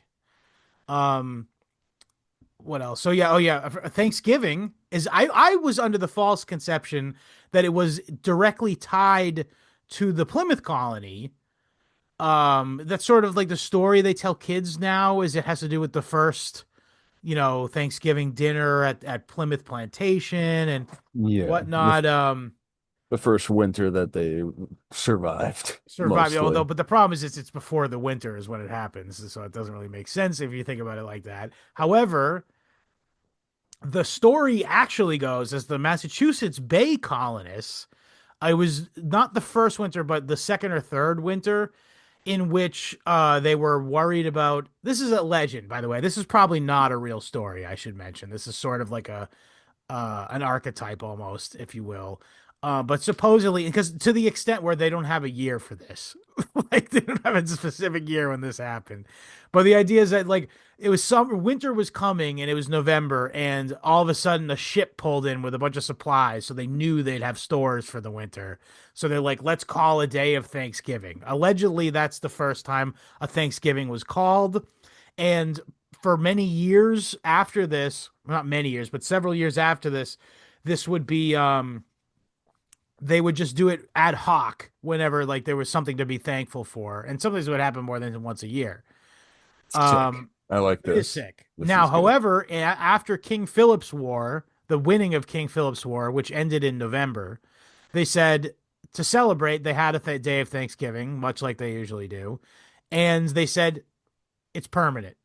So the third Thursday of November forever would be Thanksgiving, and that's today why we still celebrate Thanksgiving when we do. Um, Nice. and again, this was also enforced that if you plowed your fields on Thanksgiving, you were in deep shit. Ironically, it's one of the most intense, stressful, and work your ass off days at home you'll ever have if you're hosting, I that feel like is. Christmas. I feel like Christmas is more stressful. There's more like emotions tied into it. Sure. Kids' expectations. Kids don't have expectations for Thanksgiving. I th Yeah, yeah, fair enough. There is the whole gift thing. But they skirted that very easily. They would have never gone for any of that shit. Um, though what did constitute a good gift back then was what, like an orange or a grapefruit, which is sick. Yeah, I That's like pretty that. Yeah. fun. I And mean, that it was is, rare. Why wouldn't it be? I'll be honest, I've heard that. I've been told similar stories by my grandmother. She was born in 31, I think, in the Mhm. Azores, and uh they were just excited to get an orange for Yeah, sure. a holiday. So uh, the world must have been so much more. You can imagine why these people are like everything is so intense because you never get an orange. You get an orange like once every 7 years, and that's Yeah, psychedelic, I damn near. imagine would be. Yeah. Yeah. Um. Okay, let's talk about their courtship and their sexual relations. Oh, Yeah, marriage. Almost everyone married. I was very, very, very rare for there to be a bachelor, partially due to that law where you couldn't be one, but mm. also I think it was just sort of culturally expected that you would. Um, You know what happens to an unwed woman, Scott? they call them thornbacks. Yeah, and when they die, they take care of the apes of hell. I think that's what it was, right? Oh, geez, that's pretty rough. That's a pretty heavy fucking load to That's lay on some ugly that's bitch. that's so bad, and it's kind of prophetic. Yeah, Oh, yeah, if you they do don't, kind of take care of the apes of hell if they're if unmarried, you don't don't, they? how many single women are running around right now taking With care some of apes of hell, yeah. it? So I mean, I and it sucks, but what was the ratio? Something like a Extremely hundred high. It women. was like 70 or 80% of people were married. Yeah. Yeah, and 100 women to every 150 men. So there was, and that's Well, that was at absurd. first. That was at first too. So then when Oh, the kids sure. started popping out, it probably became parody almost immediately. Yeah, it's also worth mentioning that the New England colonies were families. Like everyone who came over essentially was a family unit. And, Mhm. there's a great turn of phrase in the book where, the stereotype goes that Puritan men dragged their wives on an adventure across the ocean. But the reality Yeah, was Puritans dragged their husbands on an yeah, adventure across the ocean. it's pretty funny, but Yeah. Because that's it's also very worth funny. mentioning that you had to be a member of the church. So you'd go to church regardless, or they'll literally kill you, I assume. But to be a member of the church meant you had like a say in the church, and it constituted like some sort of status, as it were. And by and large, women had a larger proportion of membership within the church, and you had to show. I don't know what the criteria would. It'd probably be different in every town, but there was like certain things you had to demonstrate to show that you were pious enough to be a member of the church. And Um, you to be a member of the government, you had to be a member of the church. So again, this is back to that covenanted sort of societal arrangements. It has to do everything goes through their church essentially. Um, Now, interestingly though, this is another great line. Is he said they did not despite the fact of common usage of the term puritanical, this word would not really describe them, as they were not quiet about their fondness for marital sex. And they would be fairly explicit in their diaries and like polemics and stuff that they would say, and they would talk about sex in their like what do you call it like lectures in their like what do you call that, preaching, the they're preaching sermons. sermons, yeah, right, there you go, sorry, sermons, and they would talk about it, but again within the context of a marriage, and they would consider that act to be um holy because you're doing Mm. it within, again, remember this religious consequentialism is that if you have a successful marriage, that means God willed you to have it. And so by doing that deed, you are making him happy theoretically. And there's also scriptural basis to this, if I'm not mistaken.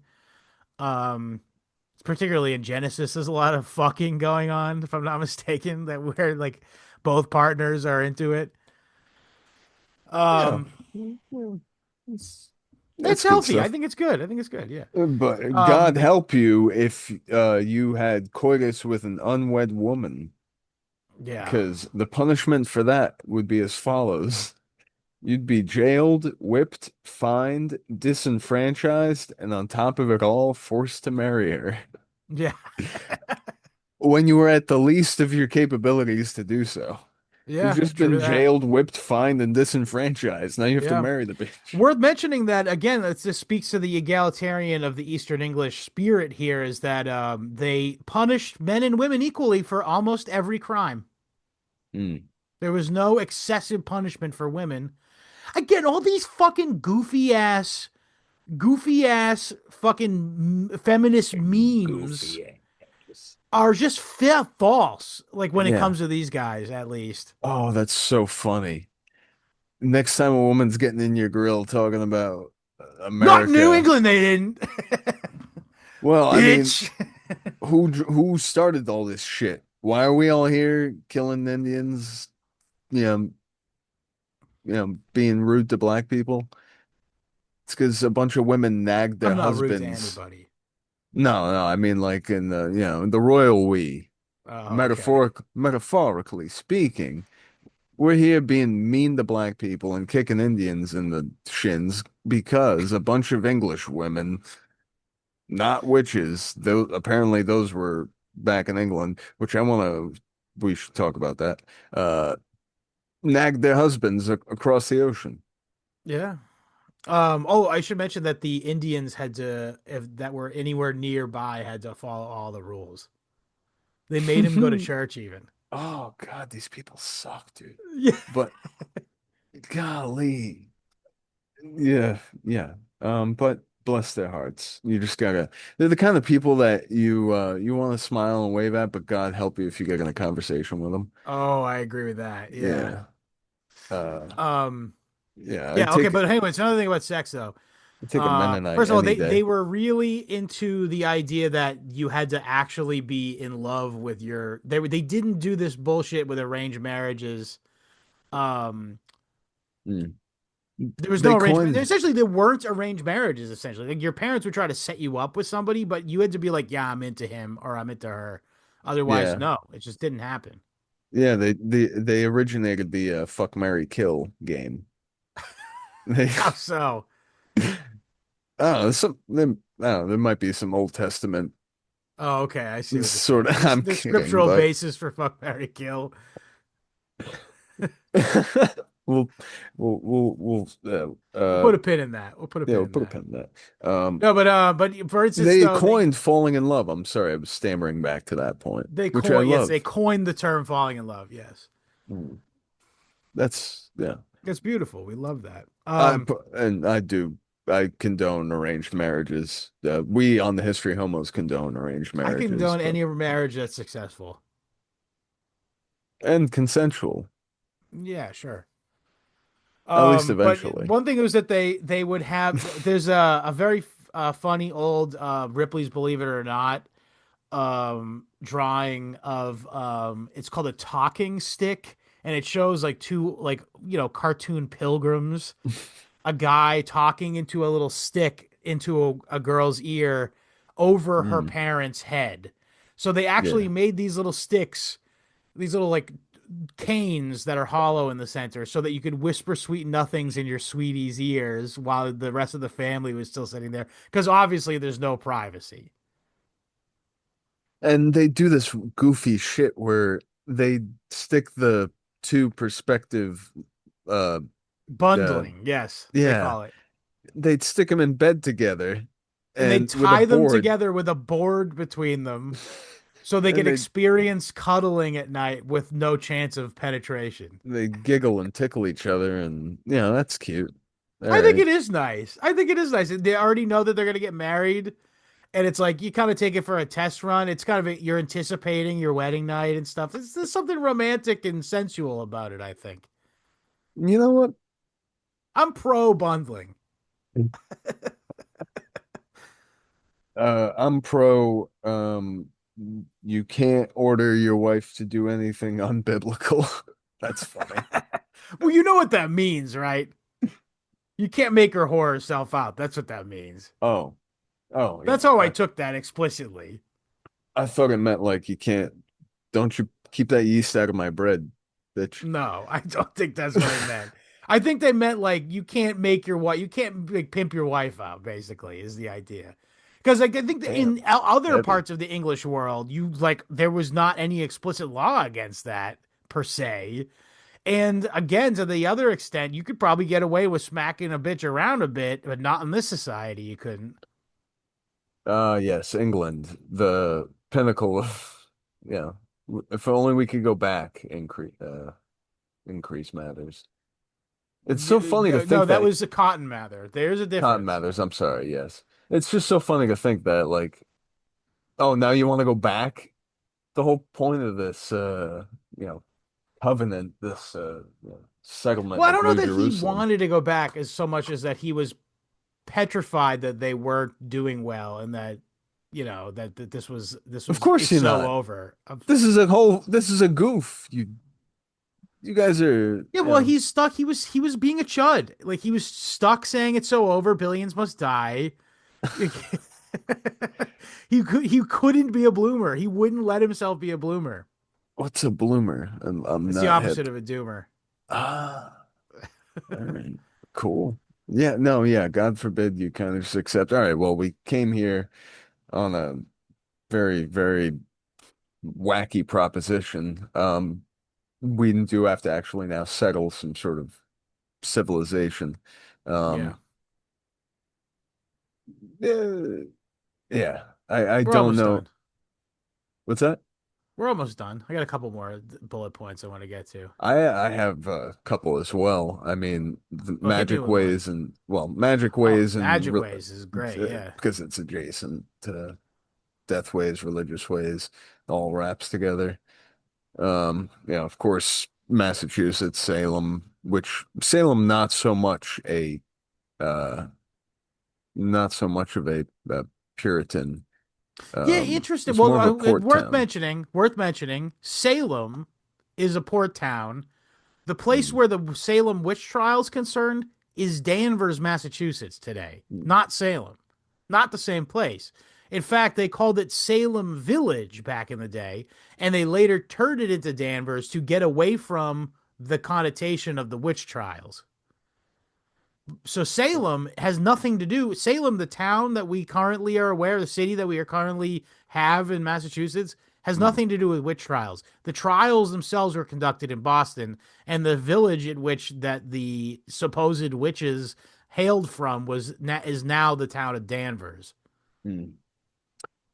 And However, you're right. They did fucking hang a bunch of people for we have an episode on it, and my take on it again. I'll say it for the new people, but my take on it was the people who accused the girls of being witches were newcomers to town who were college educated. The father of the town was college. The father of the family was college educated, and he wanted to be the new minister of the town, which meant that he was going to get a paycheck from the town. The family that they accused were the family whose previous were the reverend of the town.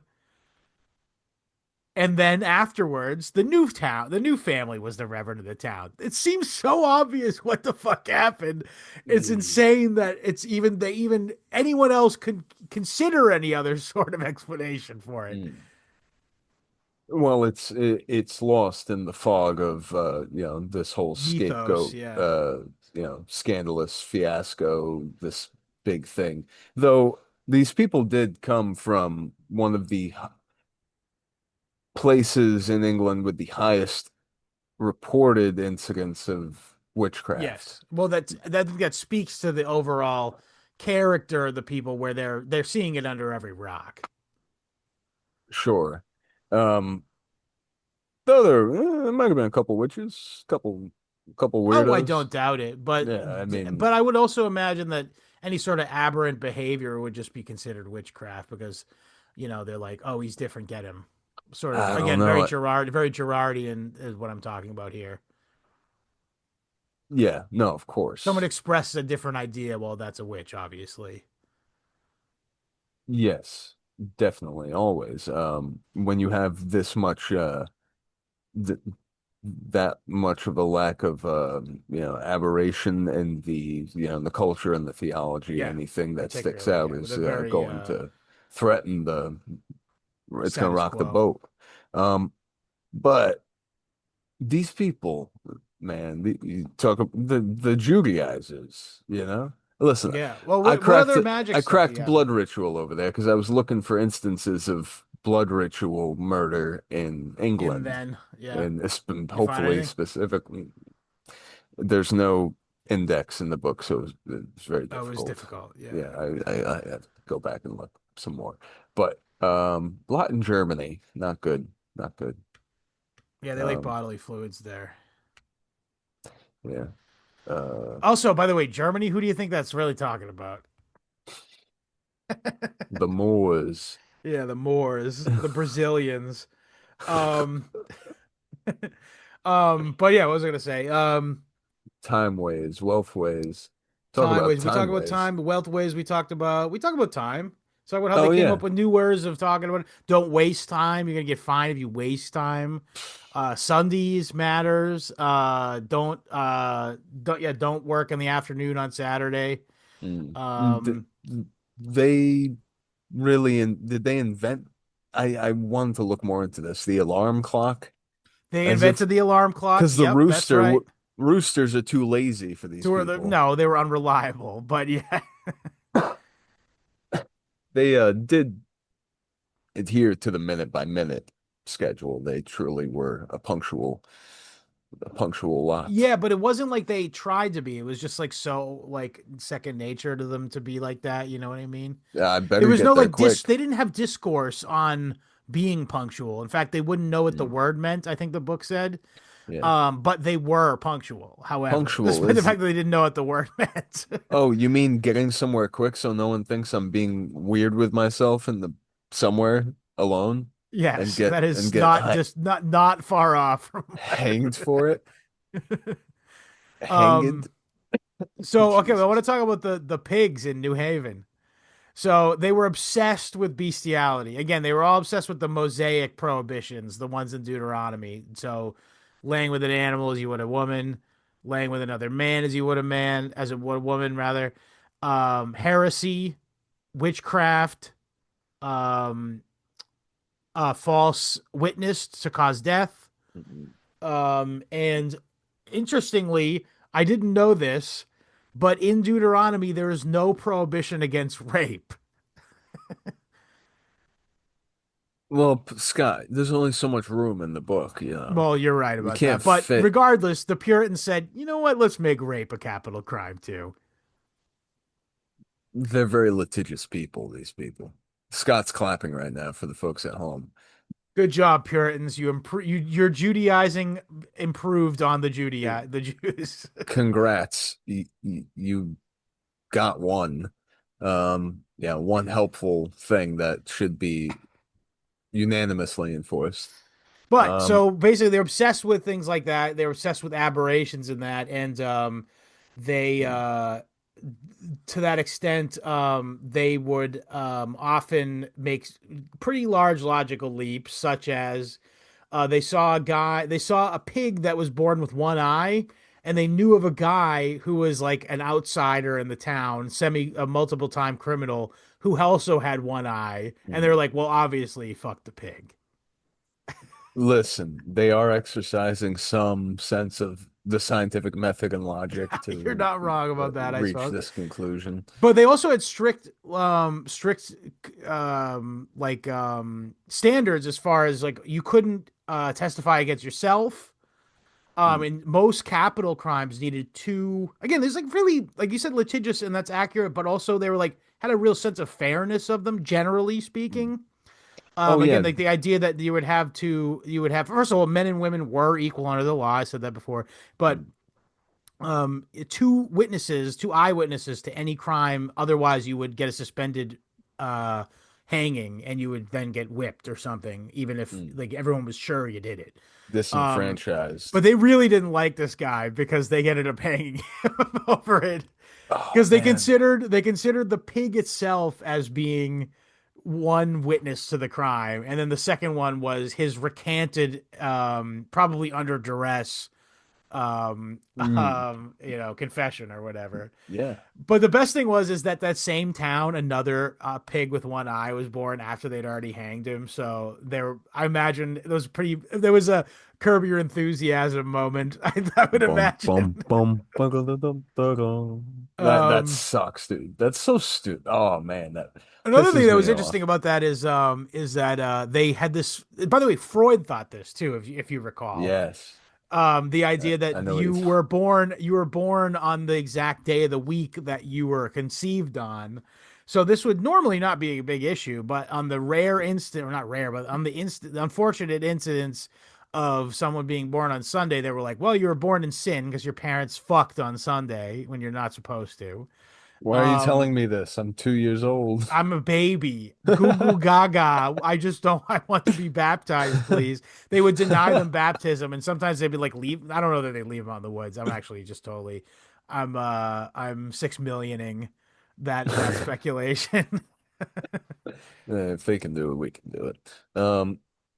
They, oh man, you sometimes you get baptized with a block of ice because it was so cold. Oh yeah, geez, I imagine. Yeah, Oh there's no my heat, God. but the thing was is that the minister of, I think, Sudbury, Massachusetts, he was notoriously miserish Mm. about baptizing infants who had been born on Sunday because of this stupid um superstition. Uh, Superstition. rule of thumb. Yeah. And Wouldn't you know it? His wife gave birth to twins on a Sunday. Oh, I would have turned on her. I said, fornicator. She Well, no, he adulterated. actually did the Christian thing, which is he stopped denying children baptism who are born on Sunday. Did he retroactively go back and We don't know baptize all that, but I would like to think in my own head canon that he did. in the New Jerusalem? He would have done that. Yes, So, yes. yeah. Um, so yeah, Uh, there's some interesting things. Oh, I'll talk about death real quick. We got death, and then one last thing I want to talk about, which is to me the most important aspect of hmm. this entire chapter. So death, I want to say, is they didn't have ornate gravestones, however, and they didn't have outward expressions of grief. However, they were like death obsessed. And this is, by the way, this is like I felt like my mom was being attacked as a Yankee woman, because this is her. Yeah. This is all she talks about is how you hear that so and so died. She'd make you go to the funeral of someone you did not know who they were. I don't know Go, about that, but the point is, it's just obsessed, obsessed. And these people yeah. were obsessed. They would constantly talk about, oh, it reminds me of when little Ebenezer died. I hope I never forget the pain of seeing Mm. my little baby's the life slip from his mortal coil. Like that's dark. Is to be like, I want to fixate on the memory of the moment my child died so Yeah. that I become a more pious person in the future. So I understand that life is precious. She's saying that, and this poor woman is saying this, This was a guy who said this, if I'm not mistaken. oh, okay. Well, like whoever's saying something this tragic and morose, they're saying it uh prompted by nothing to nobody, Yes. and then just turning to little Ebenezer and going, "One day you're gonna die." Yeah. This is the kind of conversations they would Yeah, have all the time, essentially. Yeah. yeah. Now And I read your should mention Bible. too is that little Ebenezer, named after the brother that died, that Yeah, he's yeah. telling you about having died. Because Mama. if you died, if your kid died, you would then just name the next kid of the same gender that name. Because why waste a good name? I mean, yeah. What are we gonna flip through the Bible again Yeah, it's true. It's to pick a almost like new divination name? if you keep doing it over and over again. Yeah. Yeah, yeah. They don't see any like these people really do have a magical way about I don't know. Everything. Yeah. I mean, I think I think we've only read this part of the book. I think we're going to find that everybody has a bit of magical thinking in this I'm era. guilty of it. Yeah. Okay, so the last thing I want to talk about, I think I really did get to everything that I wanted to get to by and large. What about you? Is there anything else before I get to my last point here? Is the most important point of the Uh entire episode. no, we got them all. I mean, there's some yeah, no, that's really it for Good. what there's a lot of stuff here we'll talk more about again when In in context with the other yeah. contrasting. Yeah, exactly. Yeah, so we'll get I to it thought when we so get too. I thought so too. Okay, so the last thing I want to talk about in 1636, Lord Say and Lord Seal, uh, I believe, is two people, were two prominent Puritan members of the aristocracy in England. And in 1635, they sent a letter to the Bay colonists to say we're thinking about coming out to the colonies to join the Puritan experiment there. And they said, however, we would like assurances that when we arrive in the colony, that we will retain our right as aristocracy to have authority over not only honor but authority and power over the lay or the non land or the non gentry of the Hmm. of the um What? of the Who's that? colony.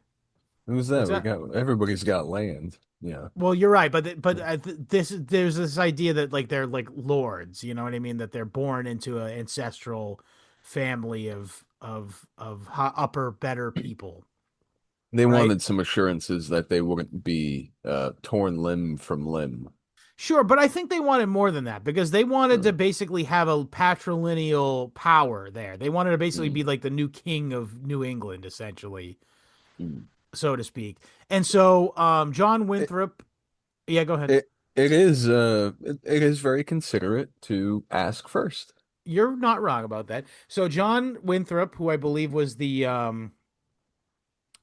at the time was again for the second time the governor of the colony, Mm.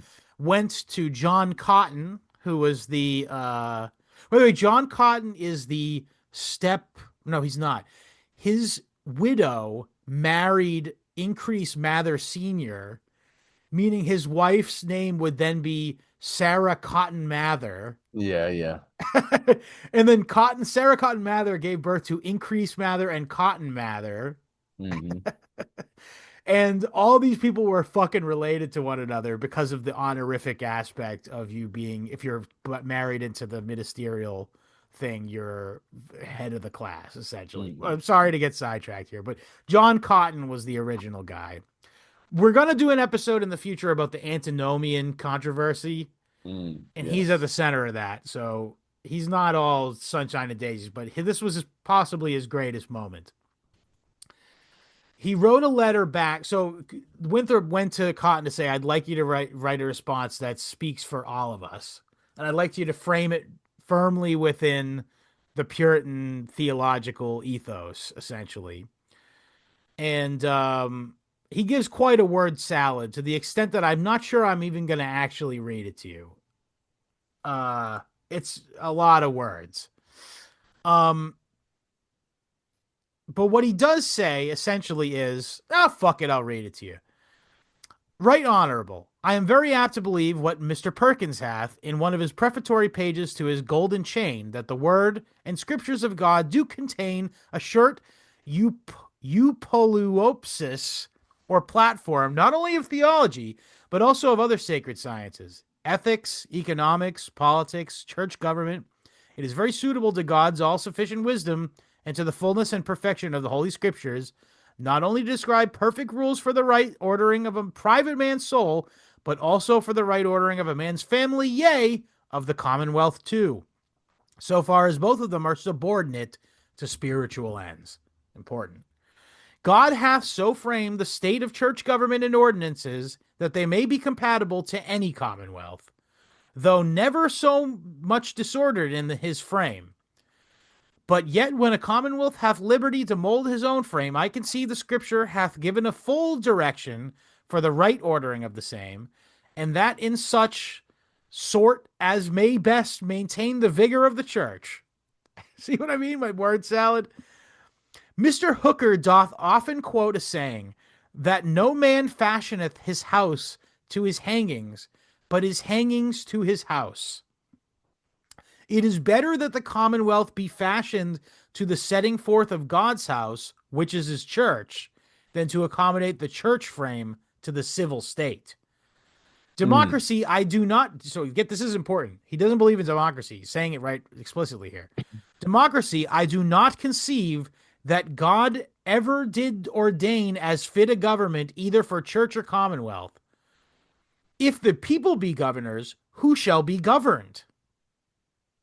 As for Ooh. monarchy and aristocracy, they are both of them clearly approved and directed in Scripture, yet so as referreth the sovereignty to himself, and setteth up theocracy in both as the best form of government in the commonwealth, as well as in the church." Okay, so again, word salad here, but the gist of it is the scriptures contain a framework not just for personal salvation, but for the salvation of an entire society. And the proper ordering of a civil government is subordinate to the health and discipline of the church and not the other way around. Therefore, his core criterion for leadership in the colony is not hereditary rank or secular authority. its spiritual fitness and church membership. And in Massachusetts Bay, only church members could hold civil office, a distinction that disturbed many English elites. So that means you have to be in town for at least a year to show that you're worthy of being that, being a member of the church, to even qualify yourself for uh a fit to have power. And Mm. this is like the most insane thing you could say to a noble. Just tell them like, okay, yeah, you can become powerful politically here, but you have to like prostrate yourself to some bumpkin fucking reverend in some bumfuck town. Wearing a goofy hat, Yeah. a hat goofier than your own, so, your And it's good my totally lord. up to him as to whether you're going to qualify for that. You may never. And he's been eating nothing but rye bread and beans for longer than your most recent servant's been Coon's alive. age. Yeah, Yeah. hey, So easy. okay, so needless to say that the two lords who are considering coming here said, you know what, fuck that, let's stay in England. We don't want to. It sounds It's you worth people. mentioning that I bet you people after, stink. yeah, well, shortly after this, actually, the Glorious Revolution happened, or sorry, not the Glorious Revolution, Wrong the one. Civil War happened. The Civil War happened, so they were busy. It didn't matter. They weren't coming to New England at any case. Um, so, but There was let's coins to sort of let's mint. zoom in on what this means for America and what this means for the colony here. Mm, So, in one letter, John Cotton dissuaded people who are of higher social status who would also be exerting political power over um the colony. And if we refer to our Thoreau, to our civil disobedience here, if a man has made good in a society, he will be incentivized, therefore, to protect it, even when it goes against his own principles. This mm, isn't civil disobedience, almost hmm. explicitly. Um, to that end, even though the Puritan nobles who come over to America theoretically espouse the same cultural norms and practices as the lower yeoman type um, Puritans, in any sort of conflict between the general populace and the crown, clearly the noble will side with the crown. It's the crown that gives him authority ultimately, even if he is at odds politically and religiously from the crown. Ergo, by keeping this class of Englishmen out of New England, this laid the framework for the American Revolution and therefore the creation of the United States and therefore what can I say here? This was such an important moment in history that the entire course of history could have been different if John Cotton had dropped the ball in Yeah, writing that letter. and said, "Yeah, I'll serve two masters." Yeah, sure. No, and uh, fantastic, line in the sand. Yeah, Jesus wrote in the sand. he did. We don't know what he wrote. Um, yeah. It is quite the overture for the century to come. Yeah. Yeah, because And I again, mean, where are we at now chronologically? that was 1636 when that happened. 1636. So it's still early. That But the was point early, is that but they had enough time to sort of gestate longer mm, as a culture, which would lead to the Sam Adams and Franklin generation, hmm which had these intense ideas about liberty, which somewhat contrasted with the ideas their about own. liberty the original settlers might have had. Yes. However, I would make the case that earlier form was an important stepping stone and what we would understand to be the liberty that we all were taught about in elementary school of Sam Adams and Franklin and John Adams and all those guys. Even the as individual. Paul Revere. What? Paul Revere. Here's a little story I'm about to tell. Is that Beastie Boys? There is a song about Yeah. Paul Revere, yeah, but that wasn't what I was referring to. But I don't know what you were what for the folks at home. And that's come on, me man. because I'm at It's home. not funny if I'm explaining it. Paul Revere. Oh, I got you to do it now. that's listen. It's even funnier to me now. I don't know what it means. It's like a bad word. That you don't know. I'm sorry I sidetracked you by saying Paul Revere. What were you gonna say? Fuck if I know. All right. But anyway, I just think that's an important pivotal moment in history. And I'll say this. I'm really looking forward to continuing on this series. And we just crossed over 2 hours. I think we definitely fucking did enough on. I have to say, though, also, how long was just this section of the book? I want to say it was like 10 hours long. We're talking like 11 hours, maybe. Yeah. 400-ish, 300-ish pages. Yeah. So we got a lot more to cover after this episode, but I hope you guys liked it. I hope you guys are excited about the next 3 episodes. I really loved it. I really love this book. Shouts out to the author. And yeah, I don't know what else to say. So, www.historyhomos.com for the RSS feed. We're also available on iTunes, Spotify, YouTube, BitChute, Odyssey, Rumble. And most importantly, we're available at www.historyhomospod.substack.com. If you like this show, get 100% more show. It's instead of 1 episode a week, it's 2 episodes a week, and it's as rigorous of an episode as this one is, or any of them are. We don't do shit ass content on the bonus paywall. It's as rigorous as the rest of the show. So yeah, go head over there. It's the best way to support the show. We appreciate you guys so much, and thank you for everyone who has joined.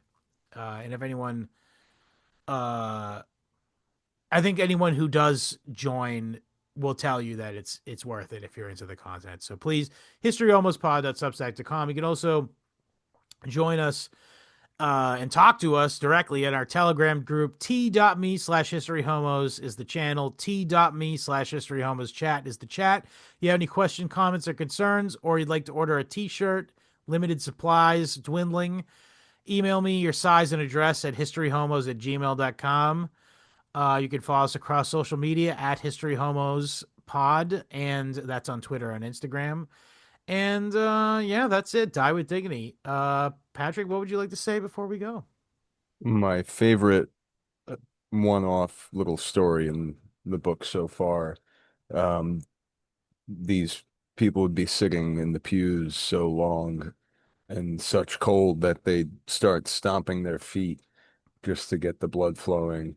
And it would come to like a uproarious like stomping that the preacher would say, be still. He's quoting Job here, I think. Yeah. Be still and consider the wondrous works of God. Later Puritans.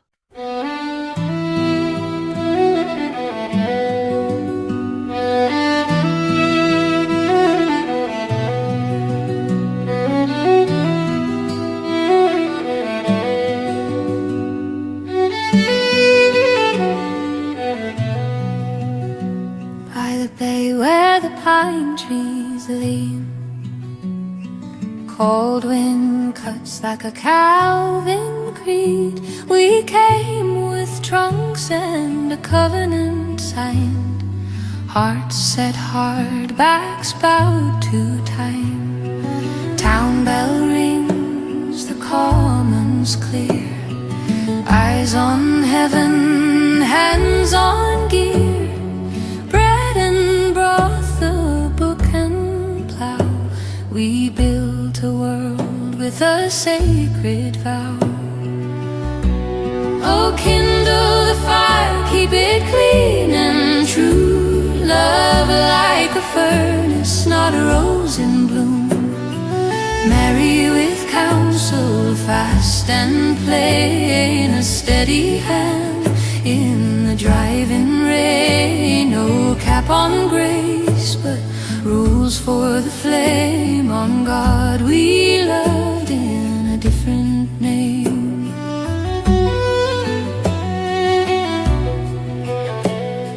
Courtship quiet as snowfall thin. Parents watch with a measuring grin. No songs in the dark, no stolen sighs. Affection weighed with watchful eyes. Love was work and a mutual test. Two souls yoked for the long unrest. Not lightning strikes or velvet lies, but a faithful walk 'neath iron skies. Oh, kindle the fire, keep it clean and true. Love like a furnace, not a rose in bloom. Marry with counsel, fast and plain, a steady hand in the driving rain. No cap on grace, but rules for the flame. On God we loved in a different name.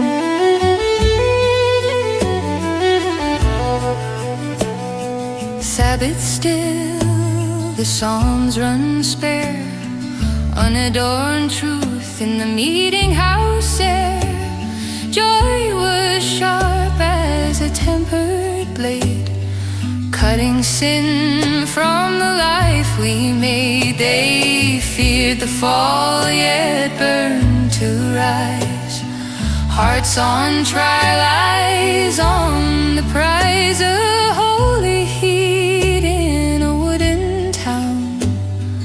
Fire for God that would not die down. Albion seed in the stony loam. Customs cross the salted foam. Honor bound to word and deed. Shame a spur, restraint to creed. From hearth to field, from crib to grave. They love like builders, stern and brave. A chosen way, severe, sweet. Faith in the marrow, frost in the feet. Oh, kindle the fire, keep it clean and true. Love like a furnace, not a rose in bloom. Marry with counsel, fast and plain, a steady hand in the driving rain. No cap on grace, but rules for the flame. On God we loved in a different name. So sing it low by the bay at night, of disciplined hearts and a burning light. We're falling in love, men standing fast. A future forged from a faithful past.